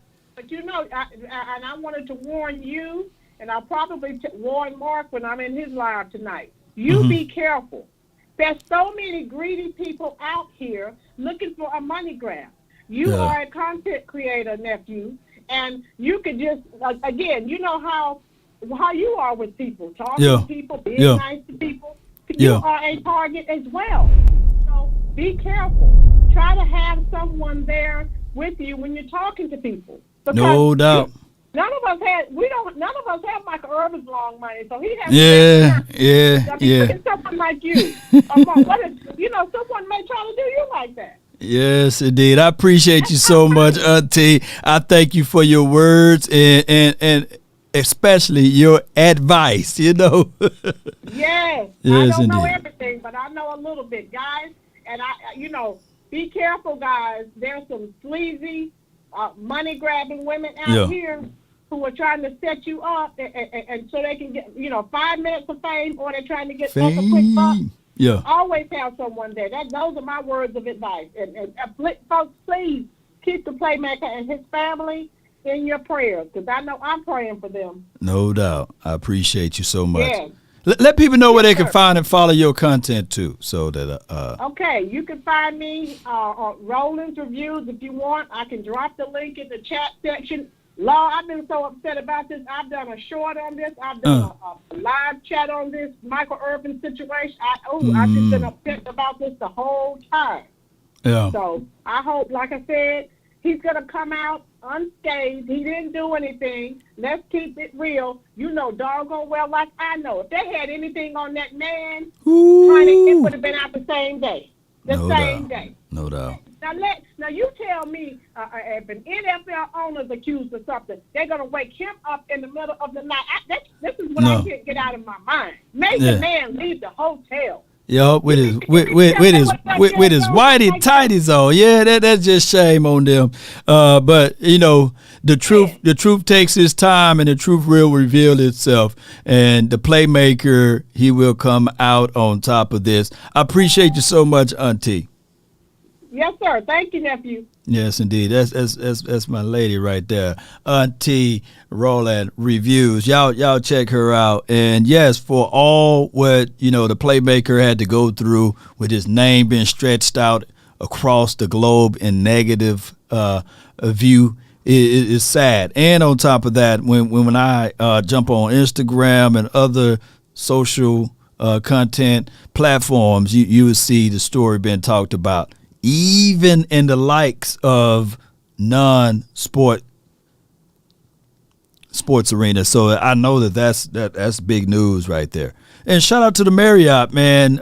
They've been wonderful to me or what have you. But to see how they roll, shoot, I'm listening to what Auntie is saying, shoot. So I'm going to have some a whole bunch of things when I'm walking around these parks. I know I ain't on the level of the playmaker, but all it takes is one accusation, and then it can really go south from there. Meridian Cowboy for the 601 from my home, Skillet. You're live.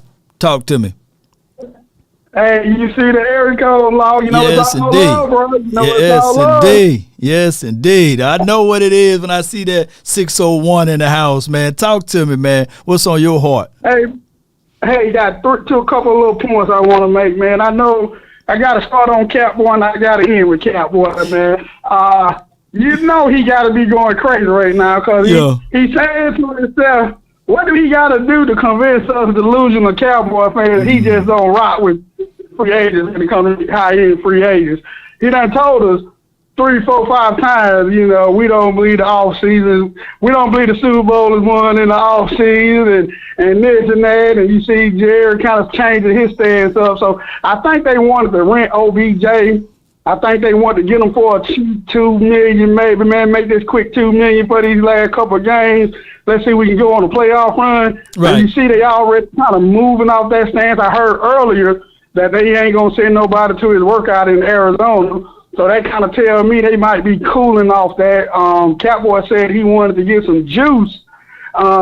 So that kind of tells me that this draft is going to be just like the draft was about 3 years ago when they said they were going to go heavy on defense. Except I think this draft is going to be heavy on offense. I think we're going to definitely draft a wide receiver or a tight end with that first-round pick. And I think after that, it's going to be hard on offense trying to get Dak a little juice. And the last couple of points I want to make, this Kelly Moore thing, we ain't seen the end of it yet, Law.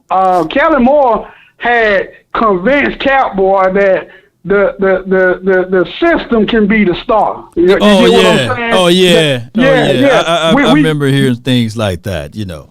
Yes, sir. And so Catboy was still singing Kelly Moore praises. I think Kelly Moore got tired of selling it, and so I think they're going to be really watching how he do in San Diego. And if Mike McCarthy kind of fall a little bit, I think Kelly Moore and Dan Quinn going to be your two top candidates for your next. They're just going to bring them back. You know, they're just going to bring them. They're going to give Mike McCarthy that short rope, and if things don't work out for next year or this season, basically, they'll bring Kelly Moore back, you know what I'm saying, as the offensive coordinator and elevate Dan Quinn as the head coach, right? They're going to hustle backwards, right? That's what you say, hustle backwards. Hustle exactly backwards, baby.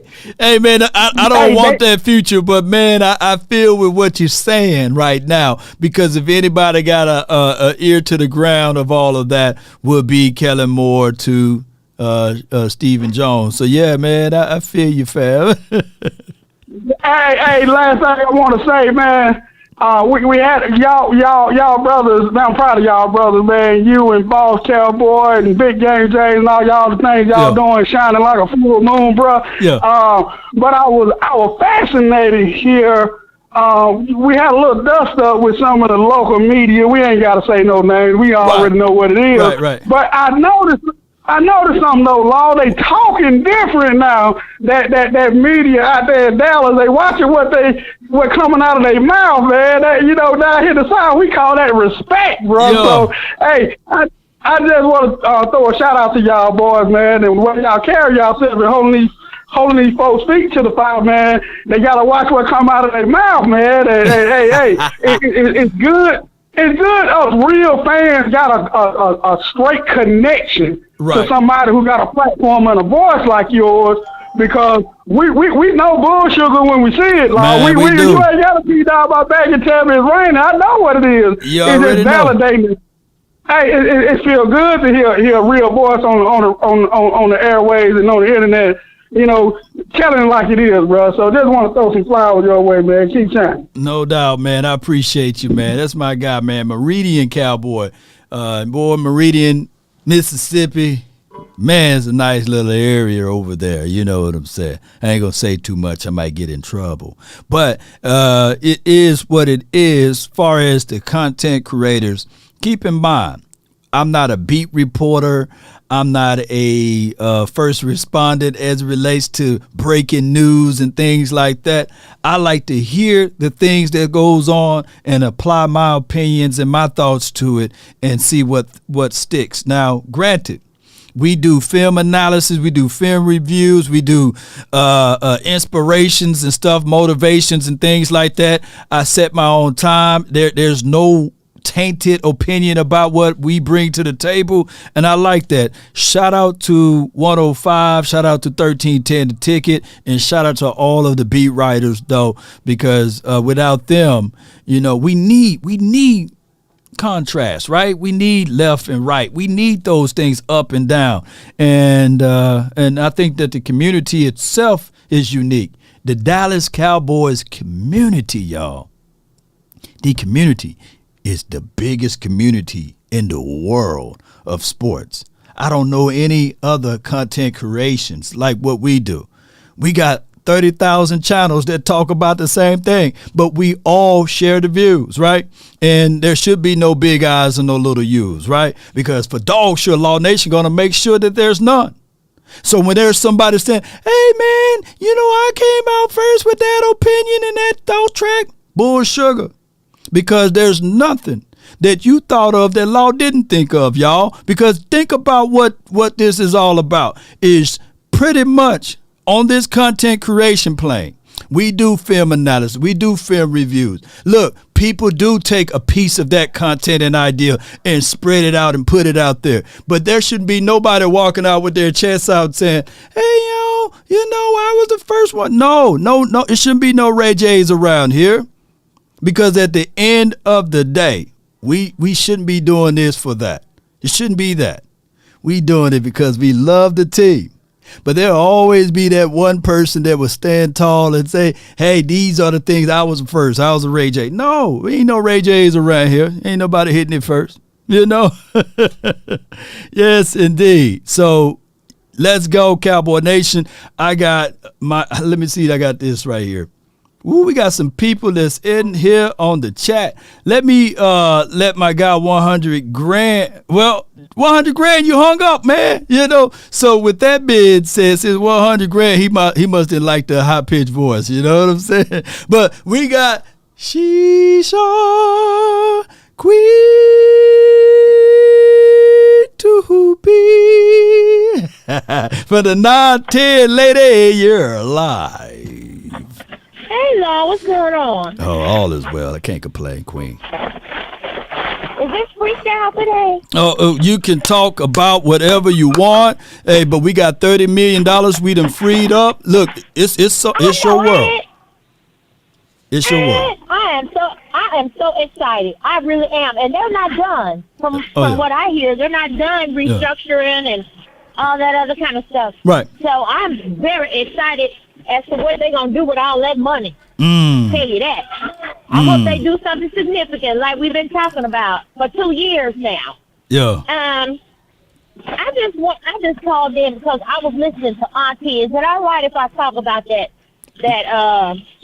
Michael Irvin thing? Oh, yeah. Yeah, you can talk about that. Yeah. Yeah, can I speak my mind, though? Spit it out. Speak it. Man, you men gotta watch these hoes out here. You know what I'm saying? Y'all gotta watch these hoes. Because they get together and be planning on y'all ass. Calculated. Okay? You know. Calculated. I ain't lying. They do. You ain't lying. And the higher you go up, the more calculating that's going to go on your ass.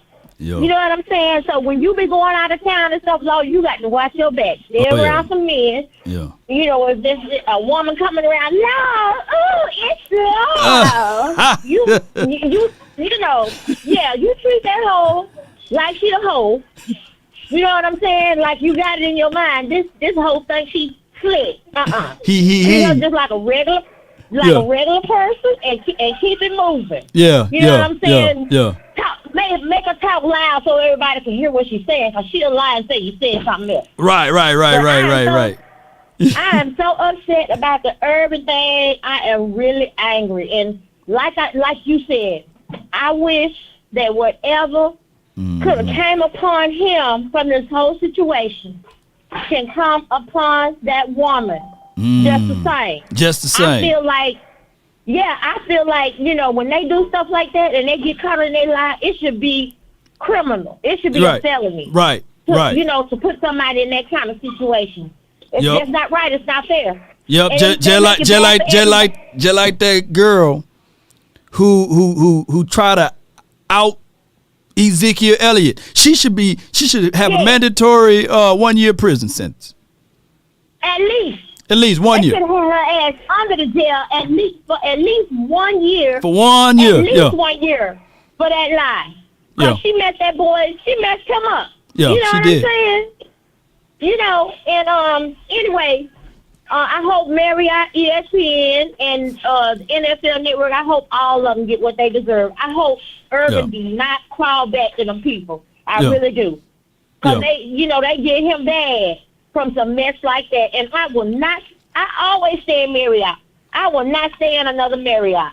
Wait a minute, I gotta get the Marriott points though. Marriott's be good though. I got points too, and I just wish that they would apologize to him. I don't even know if an apology is good enough the way they did him. But anyway, how about them Cowboys?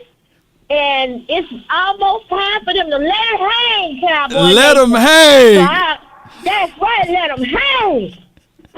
Yes, indeed. Yes, indeed. That's Queen, y'all. She always bring the passion and she bring the truth with it, And yeah. Law ain't gonna mess with them, them ladies, you know what I mean? But with that being said, you still gotta let them hang. But she ain't lying though. That's Queen. All right, I got my guy MJ from the 206. You in the mix. What up, Las Vegas? Nothing to it, man. Man, I'm hearing everybody. We got to be smart. The sisters, the Latinas, Black, Native Americans, the Israelite women. Don't do like that woman do, setting up the men. You got to be smart. Like I was telling my sisters at the club, because I run the club. They sit at the table with me, Law, and I educate and say, hey, you're not no tot. You're a classy woman, and get you a few drinks and go home alone. You ain't none of that. Don't do like this because you don't want to get caught up in trying to set a man up, or you'll set yourself up and getting your butt killed.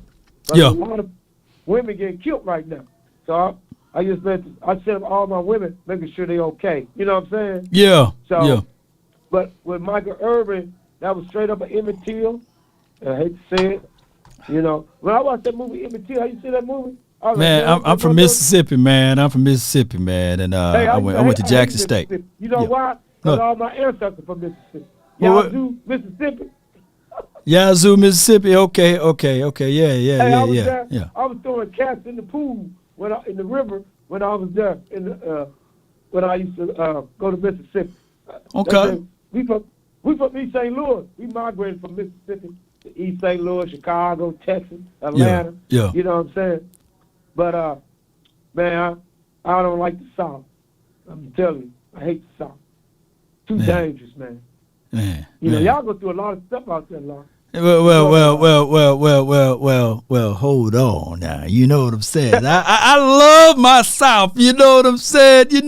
So I feel you, man. But what do you have about, man? Look, everybody, I feel with what y'all saying about Irv, man. He is one of my favorite Cowboy players of all time, right? Yes, 88. When I see 88, I don't even think about Drew. I think about the playmaker. I don't even think about CD nor Dez Bryant. I think about the playmaker. And it's not going to be a dry eye on this planet. You know what I'm saying? Whenever he's called home, but we ain't gonna speak that anytime soon. So I feel you. But what we got to do with this money right now, man? What we got about the Cowboys right now? The first thing we need to do to all the fans out there, we got the #1 draft guru in the NFL, because not everybody copycat is like Philly. Now, Right. Philly, the Philadelphia Eagles, they either going to drop the halfback or the corner. Y'all know that. So they do what we do now. Now, we're going to drop the halfback, we're going to drop the corner, we're going to drop the tight end, and we're going to drop the offensive line. That's the main thing. But the main thing, my first signing is the defensive tackle from Minnesota to put with Hankins. Thomason, right? You know, what's his name? Dalvin. Number 94?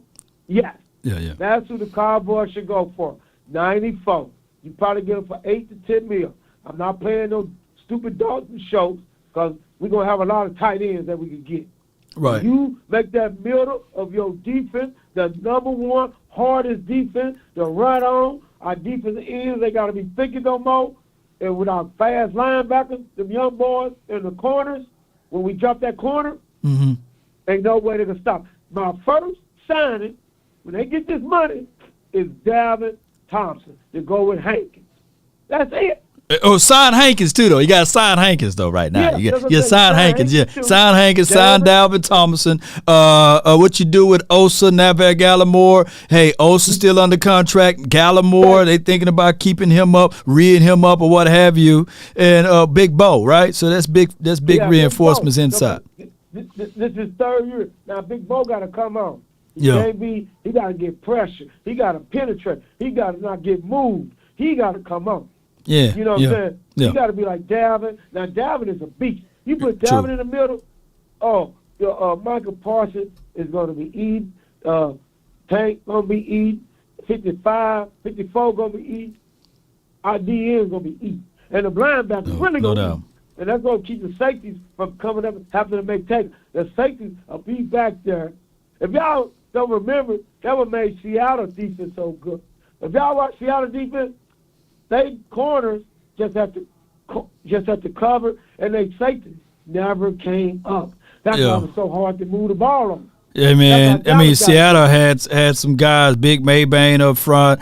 They had, Bennett on the edge, Cliff Averill. You know those boys. And then on top of that, you had the young Bobby Wagner, Bruce Irvin, who's still making plays to this day, by the way. And, of course, Earl Thomas to be the cement of some of that. And then Cam Chancellor to make you think twice about catching the ball in the middle of the field. And then you had to sticky DB. They only had 1 weak spot, and there was Browner on the other side when he had got caught up with stuff, and they went and got Maxwell or what have you. But the Seattle Seahawks is a defense that I like for many of years. We could be better. Now, if all them corners gonna go, our first pick should be a corner for sure. They go with then you can make like I was telling my friend, Kevin Joseph plays safety. He run a 4-3, 4-2. I'm going to put him at free safety. No doubt. Yo, you talking about Kevin Joseph. Right. Yeah. We'll find out, man, more about KJ, man. You know what I'm saying? What he going to do this year? You better be. His head will be right this year because, after that incident, it takes you a while because he was like, oh, man, I almost went to jail. Oh, man, I'm all weird. Oh, man. You know what I'm saying? That was on your mind. And then he started getting better. He's an ace on special teams. So, at least he did something. At least he wasn't just sitting on the bench. You know what I'm saying? No doubt. So now this year, he got a chance to show out. Then you got the corner. Then you got your the rookie, Bland. Come on, man. No doubt. All right, MJ, you preaching, man. I appreciate you for calling in, fam. Yes, sir. All I want to say, let's get some likes up for Long Nation. And how about them Cowboys? And Brandon, where you at, Brandon? Brandon, love my quarterback. It's too much good news for right now, man. I appreciate you, MJ. No doubt, man. Good call from MJ. All right, look, we're going to do this one. The conference has been locked. I got two more callers, man. Mike from Buffalo, and then I got my guy Cam. All right, so Mike, you're live from the 716. You in the mix. Yo, Lord, what's up, man? Nothing to it, man. Holla at me. We spoke yesterday, man. Yo. Listen, man, you said that you the Turpin is like the fastest receiver in the NFC? Probably so. By far, the fastest receiver in NFC. So do you think he can handle like playing the wing outside and have CeeDee Lamb on the inside because of his speed? No. As far as outside wide receiver, I wouldn't do that to him. I think that in spurts you can put him out there, but not as a primary outside. I look at him more of more of a guy that you can put inside the slot, though. Okay. I hope they don't sign Odell Beckham, man. We don't need to invest no money in our guy with coming up 2 knee surgeries. You know what I'm saying? Yeah, that's why he's having the private workout meeting today. They're not sending anyone over there because the Cowboys, and before they sign him, they're going to send him to Dr. Cooper or whoever we got over here to check him out and look at him, right? They're not going to go by other people's words. So kudos to the Cowboys for that type of thinking. But as far as the him working out, having a meeting or what have you, that's good. But I don't think that the Cowboys will sign him. If they do, then it will be a splash grab because they've been talking about making this big splash. And it's going to be one of those guys. I think it's going to be on the wide receiver side of it or Bobby Wagner. All right, law president and general manager. What's the first move you make as a Cowboy general manager? The first move that I will make today as the Cowboys general manager? Oh, wow. Yeah, what do you do? The first thing you would do? Hey, man, you put me in the blender. Far as who's out there, who's the best free agent player out there right now, y'all? Yeah, y'all put that in the chat. It could be Bobby Wagner, right? But he's long in the tooth. He's 33. I will wait for right now. I will still make some concessions to bring in Jalen Ramsey if the Rams release him. I will offer a trade situation for Marshawn Lattimore. And JB2 says D-Hop is the free agent right now. He's not a free agent, but I would start entertaining some of these trade conversations. If I'm the general manager, it will be more of you will have to see my flow throughout the year. I can't say what I would do in one day, though, to be fair. It's still to be fair, it's still too soon, Mike. All right, no doubt. History repeats itself, though. The Cowboys is for the last few years hasn't been going after big name free agents. We've been going for the third wave and getting discounted players. So why you think this year is going to be any different? Even though we like a couple players away from going to the Super Bowl. Well, this is why this year should be different. I think Mike McCarthy need to make his imprint on his team. The team last year from the offense philosophy was still more of Kellen Moore's thoughts or what have you. And when you say a third wave, I think that I got to look at this wave of free agency more of like 1, 2, 3. And the second wave will be the day after the draft. If the Cowboys decide to wait after the draft and get busy after the draft and in free agency, I think that would still be a good philosophy versus waiting to the third wave, which would be a couple of weeks after the draft when everything die off. And the only reason why I say that wait until a little bit after the draft or right after the draft to make the moves in the second wave would be this right here, Mike. The Cowboys do draft pretty well. They do draft pretty well. So don't do the things that you do well at and take away that. Still do the things that you do good at and continue to do that. You still there, fam? Mike. Oh, he done ended his phone call. But you guys get what I'm saying. A little bit different of a strategy would be in this draft. I think we have 9 picks. Combine some of those picks. Get quality over quantity. Those will be the few things like, put it like this, and this is my better way of saying this. You don't have to recreate the wheel. You are doing some good things already as an organization and franchise. Just improve upon that. You draft well, right? So use some of that draft capital. Move up, get a quality over quantity. That's number one that they can do. And if they want to pick up a free agent before the draft. Let it be someone that would not deter your mind of the draft, because you tend to draft pretty well. So now that you move up a little bit in the draft, then the day after the draft or what have you, wait a little bit and then go get one other piece that can help solidify your team. That's what I would do. All right, so I got the last caller, Cam. You're live from the 205, my dog. Lord, my intro, Cam. Whoa, Cam. But I'm back, though. You back, man. I don't know if I could have hit that note after I sung that Queen song, you know. Yeah, man. The longest Queen got her intro in. I'm good. I love that. But, man, Lord, man, I've been gone for a minute, man. I had my wedding, man, and then congratulations, man. A week after the wedding, no, 3 days after the wedding, man, my baby boy had dropped, so I had another child, man. So Scrappy Dude got him another little brother. Man, the nation is growing, man. That means Cowboy Nation finna be even bigger, man. I love that. You know? and what was crazy, Law, my girl, my wife, she wanted to have a cowboy wig. So that's what we had. That's what we had. Law, I ain't messing with these women neither, and I'm just gonna leave it at that. But I do want to talk Dallas Cowboys for a minute, right? And it just go far as saying, like you said, it's still early. There's still some players that we can look at. There's still some players who they don't know if they're gonna stay with their team, so they probably gonna test the waters and become free agents as well.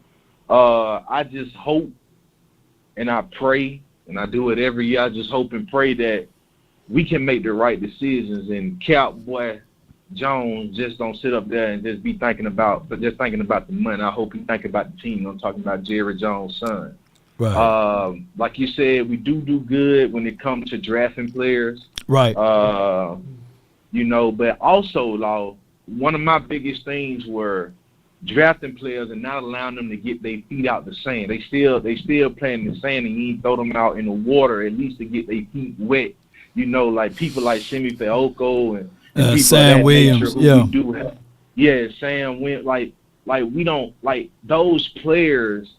We have to allow them to get their feet wet. So when it do come to that next man up mentality, we won't have to be going around everywhere. We can put trust in those players. You see what I'm saying? Yeah. Because if you don't get playing time and know how I feel to play in the game, you would never be prepared. And I feel like if you allow those guys to at least even just say like the way we did the Vikings, this past football season, I felt like they should have, put those guys out probably like the third quarter after we scored 40 points and let those guys get some reps in and see how it is to play in the game, I do want to say, because I wasn't on the show, like I said, I was getting my wedding and stuff. I had to get all that together and stuff like that. I know how that goes, man. You're right. Right. But I want to talk about Mike McCarthy and what he said about Kellen Moore. And I seen this coming.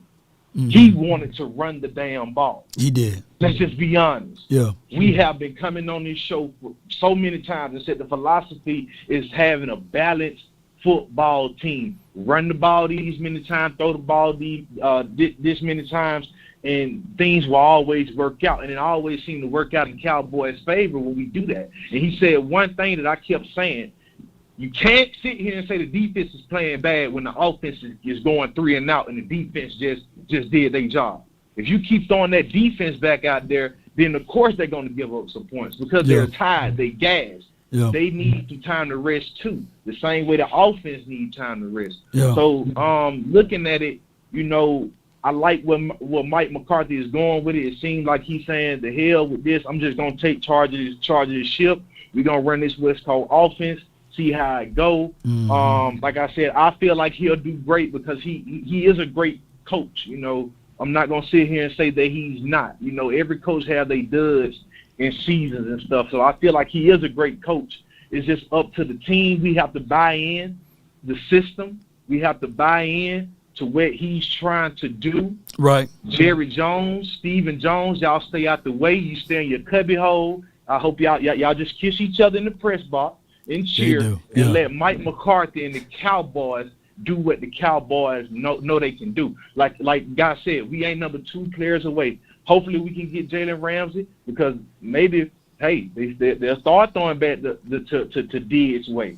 Yeah. You see, or they'll start throwing back to Bland way to those people, because now they got Jalen Ramsey, another threat. Big facts. We got to throw the ball anyway. So hopefully we can do that as a Cowboy Nation. I want to tell everybody in the Cowboy Nation, man, y'all stay up, man. You feel me? This is our team. Don't fold because we're losing, because at that point you're a bandwagon. I want to say shout out to my Alabama basketball team for winning the game today. We still got a long way to go to get to the SEC championship and to the NCAA tournament that will be in Birmingham, Alabama. Law, I hope to see you out here. Okay. Get you some college in. And I hope we can get Jahmyr Gibbs. That's your boy. Yeah, Gibbs. On our team, because Eli Ricks or somebody, yeah, or Ricks. Or Ricks. Well, what I like about Ricks, when I seen him play against LSU in Florida, that boy got that dog in him. He, as a cornerback, defensive back, whatever, he got that dog in him. Like, he gonna let you know my presence is here, and I'm gonna make my presence be felt. The lowest passer rating when targeted in the nation, y'all. When targeted in the nation. Yeah. Eli Ricks. If you don't know who the Crimson Tide is, go watch them. We have some of the best players coming out of the draft. Will Anderson, you know what I'm saying? And Will Anderson. And that's what I was telling you a while ago. Yeah, and I didn't know who he was. And he related to Sadiq with too. So Sadiq, we need to get Will. Come on, let's go. But I'm gonna say this. I'm gonna let you go because I know you probably got some stuff you got to do. I'm gonna say this. People always say, "Oh man, you got to give a realistic take." I feel. First of all, you got to understand. Everybody thought Derrick Henry was gonna go the first round when it was his time. He got drafted in the second round. Right. So that don't mean they'll be taking Will Anderson off the board just because. Mm-hmm. So the Cowboys, we do have a chance to get him. I hope he falls to us, so to be on the edge. So that way you can do what you was doing with Michael Parsons first year, and that's move him around, and so they can try to see where he's at. And if you use him as that chess piece, he can make things happen. But Law, like I said, man, I'm glad to be a part of this community, a part of this Law Nation community, this Dallas Cowboys community. I like what you and Botch and all the guys do. I appreciate it. That Final Four last night was a great show last night. I enjoyed it. Man, I enjoy you all the time, man. You keep doing what you're doing. Shout out to you, shout out to Mark Holmes and everybody else, Mr. Rome, man. But for all y'all do, y'all give us these videos, y'all do this live, man, y'all do it daily, and I can't get enough of it, man. I appreciate it, man. Thank you, and congratulations again, man. Appreciate you. Man, appreciate you, man. Yes, indeed. If there's any way to be locked down and not be mad about it, will be the way he's locked down. And I love that, man. He jumped a broom, plus he got a newborn at the house, and that's the best way to be locked down and locked in. And let's go. Appreciate my guy Cam. Oh, Cam. And hey, I was able to hit that note right there. All right. And with all of that being said, man, shout out to Mint Mobile for providing this episode with the great information and everything. Just click on the information that's in the description box for your Mint Mobile phone, and no locked in contracts with them. And then you just mention Law Nation or Law, and they will give you a beautiful promo for that, as far as the discount code for that. And you can utilize that. Congratulations once again. We are all locked in too on the Cowboys, especially if you've been saying DC for life. Now, when you say those words, that means you locked in for life. Don't be DC for short. We got a life sentences over here.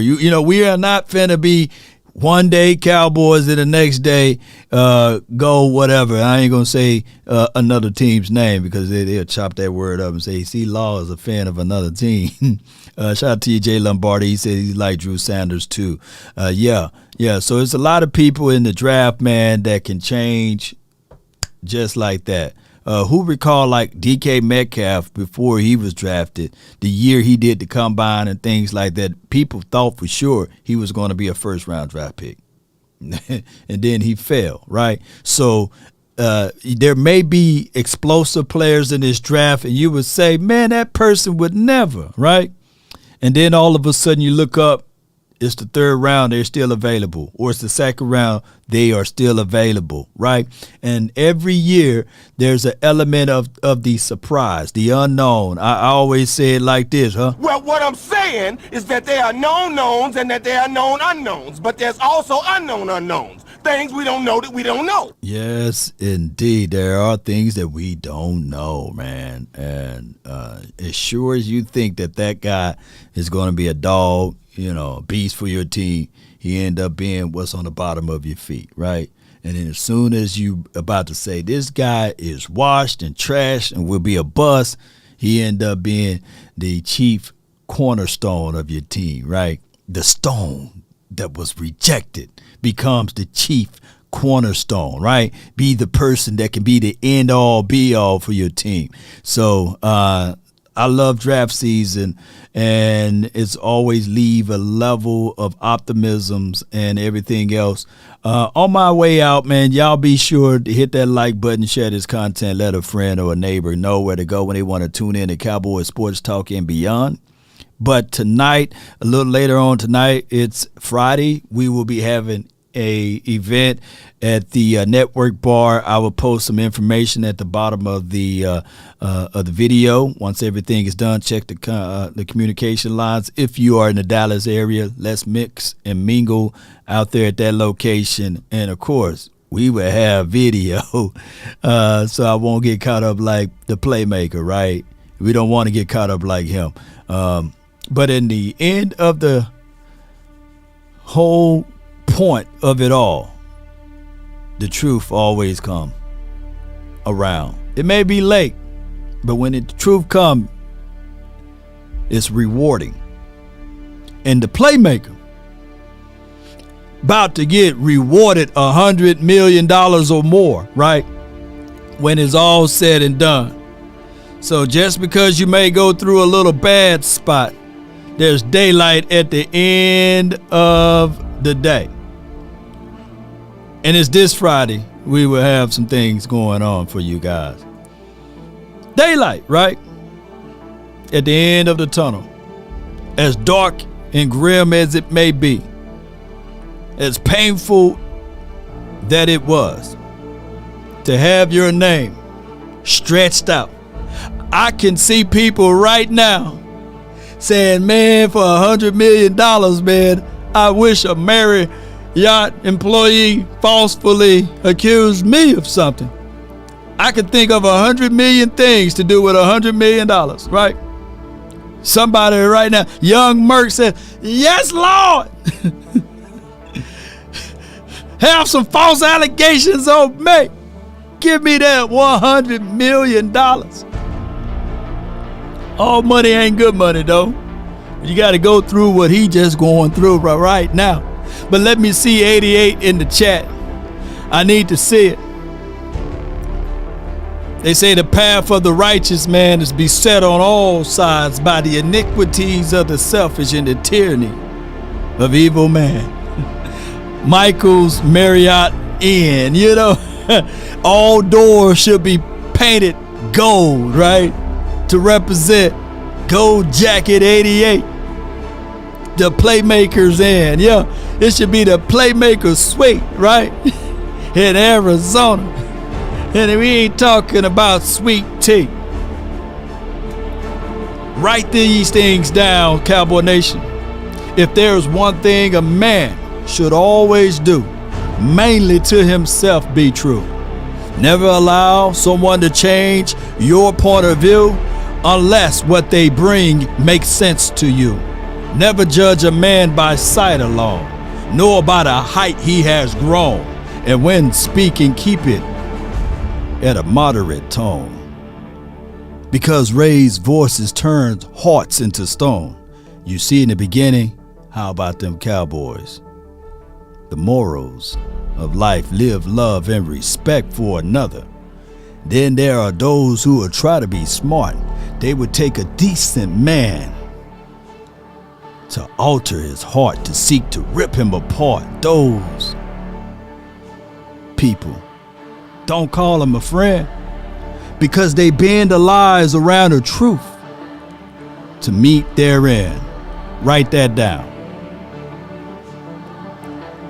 And if you want a thing bad enough to go out there and fight for it, to work day and night for it, to give up your time, your peace, and your sleep, if all of your desires of it makes you quite mad enough that you don't get tired, and it makes you all hold everything tawdry and cheap, if life itself seems empty and useless without it, and all that you scheme and dream is about it, if you will gladly go out there and sweat for it, fret for it, or plan, and lose all terror of your mind, if you would simply go after the thing you want with all of your capacity, strength, and scarcity, with faith, hope, and confidence, and stern pertinacity.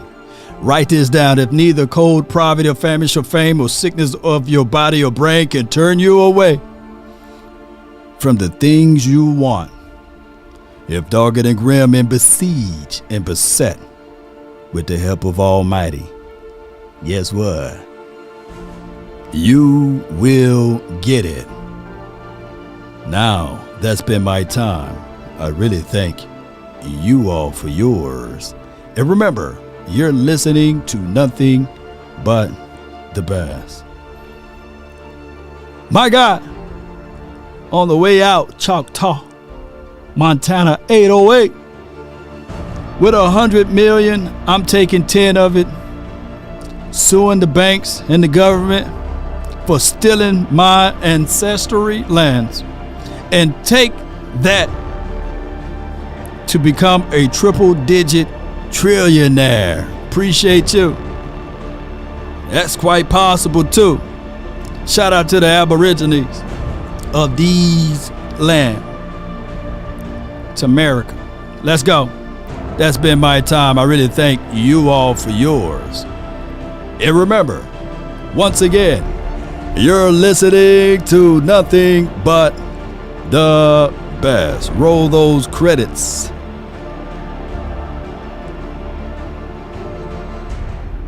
Sacrifice, don't give up the fight. Everything will be alright on any given Sunday, yeah. Depend on you if you win or lose. You know you got to pay some dues to live on Monday, yeah. No doubt. Let's run it up, baby. I know there's more people that gave. Unfortunately, something wrong with my machine. But it's one way or another, we'll figure it out. Come on. I got you right here. I've been really in the field. Come on. I love the field. Lately, I just want to run it up. Come on. Don't need no deals, I make the deal. Boom. Have to take it to a meal. Lately, I just want to run it up. Come on. Kind of check the song. He said, mm-hmm. Lately, I just want to run it yeah. up. Shout out to Coach Bob, Matt Batten, appreciate you. I'm gonna go over this list. Common Sense, Jay SoCal, Dre Matic. Come on, Al, appreciate you. Adrian, shout out to all of the silver level ones. Appreciate y'all. Thank y'all. Pale Moon, appreciate you. Coach Marv again. Swain. Verde, Chris 214. In Choctaw, Montana. I mix Nike with designer, I experiment. You just rock what's on the shelf and I'm not feeling it. Search for the one, but baby, let me see some fire in the chat. Can't trust a soul, I keep a hammer. Call it too legit. Let me see some fire in the chat, baby. Run it up, baby. Don't need no deals, I make the deal. Have to take it to a meal. Lately, I just wanna run it up. Yeah. Come on. Kinda check a song. Lately, I just wanna run it up. Come on. Lately, I just wanna run it up. Hey. Yeah. Ho. Yeah. I just be off the dome. Come on. I never own no chrome. Too many Yeah. and clothes. I be at home alone. I be in zones alone. I be on road alone. I be really in the field. Let her rush, I let her feel lately. I just wanna run it up. Run it, baby. Don't need no deals, I make the deal. Uh-oh. Ticket to a meal lately. I just wanna run it up. I think I heard an eagle. Hold on, let me turn the music down there. There was an eagle out there, yeah. hey, Law, why you keep picking on them boys, man, over there? Let me see one more good thing. We got some breaking news, ladies and gentlemen. The answer, I talked stuff, I thought we had it, but it goes to show you who's the better team, and I'm sticking Cowboys. You lying. You must be lying. You're crying. I'm hurt. I love my Eagles. I don't believe it. You gonna clap that one more Just time one for the more Eagles? time. Hard fight they did. Let's go, birds, fly, Eagles, fly. Oh my gosh. If you don't like that, man. Shame. Shame. Shame. Oh my gosh. Hey, nothing wrong with that. Hey, by the way, before I go, it's hurt season, right? But now it's paying hurt season. Can I get a paying hurt season hat? Shout out to my guy, Lord Brunson. Can we get a paying hurt season hat?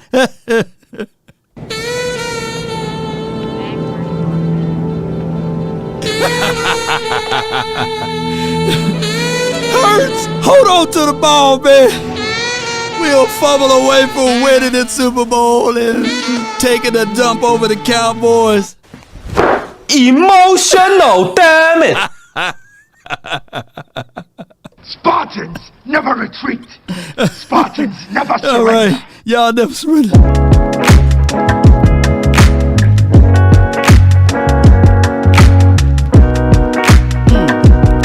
Come on.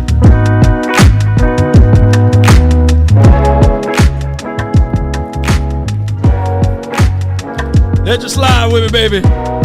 Hey, come on. Yup. Take a drag of my cigarette. Oh my God. Again. Y'all let you slide on up out of here, baby.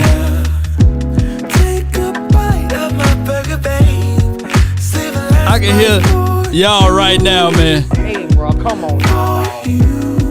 Come on, man. Don't let the street lights hit you all alone. Don't let the street lights hit you, baby. It's Friday.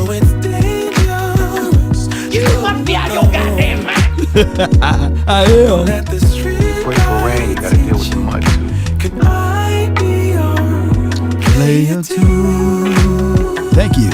I follow. Shout out to my guy. I am awake. Are you? The realest in the chat from the Eagles community. For real, for real. Come on. 7 years of a perfect love. 7 more and another one. And another one. And another one.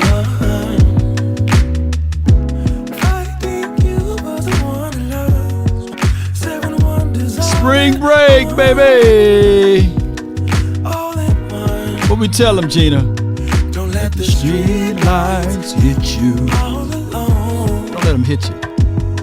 You know it's dangerous to go alone. It's danger. Don't let the street lights hit you. Can I be your player too? I follow. Wherever you go. That's what we do. I'm awake. That's what we do, baby.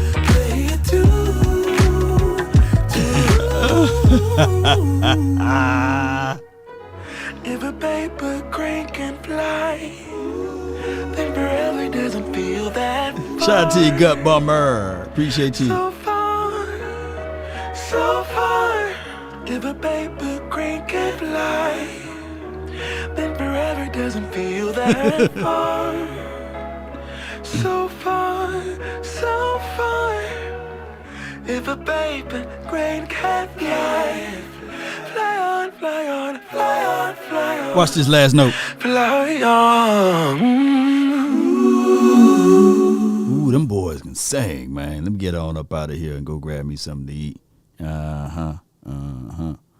If y'all didn't like this episode, man, I don't know what's wrong with y'all, man. Now, so the cocaine's happening. When does that crack come into play for you?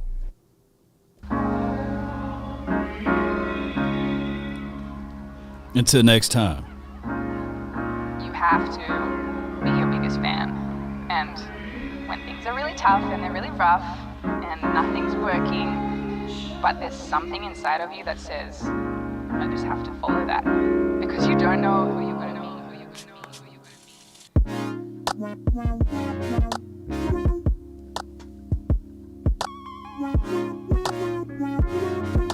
Like, this motherfucker don't miss. No, he's good. That motherfucker don't miss, man. He's good.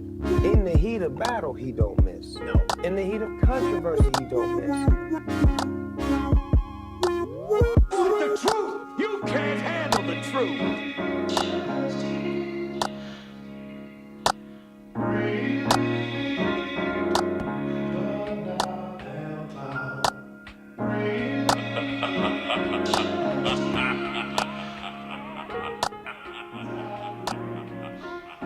Because you don't know who you're going to meet.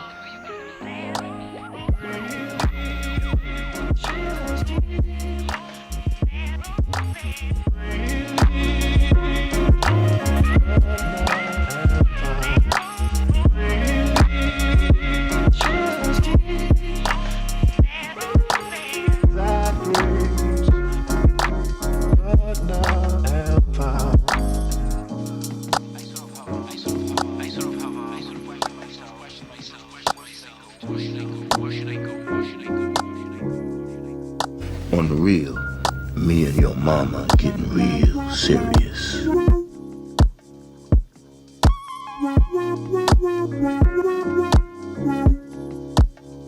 You know, so it look like I'm gonna be around here for a while. I ain't trying to be your daddy or nothing, but if you need some advice, feel free to talk to me.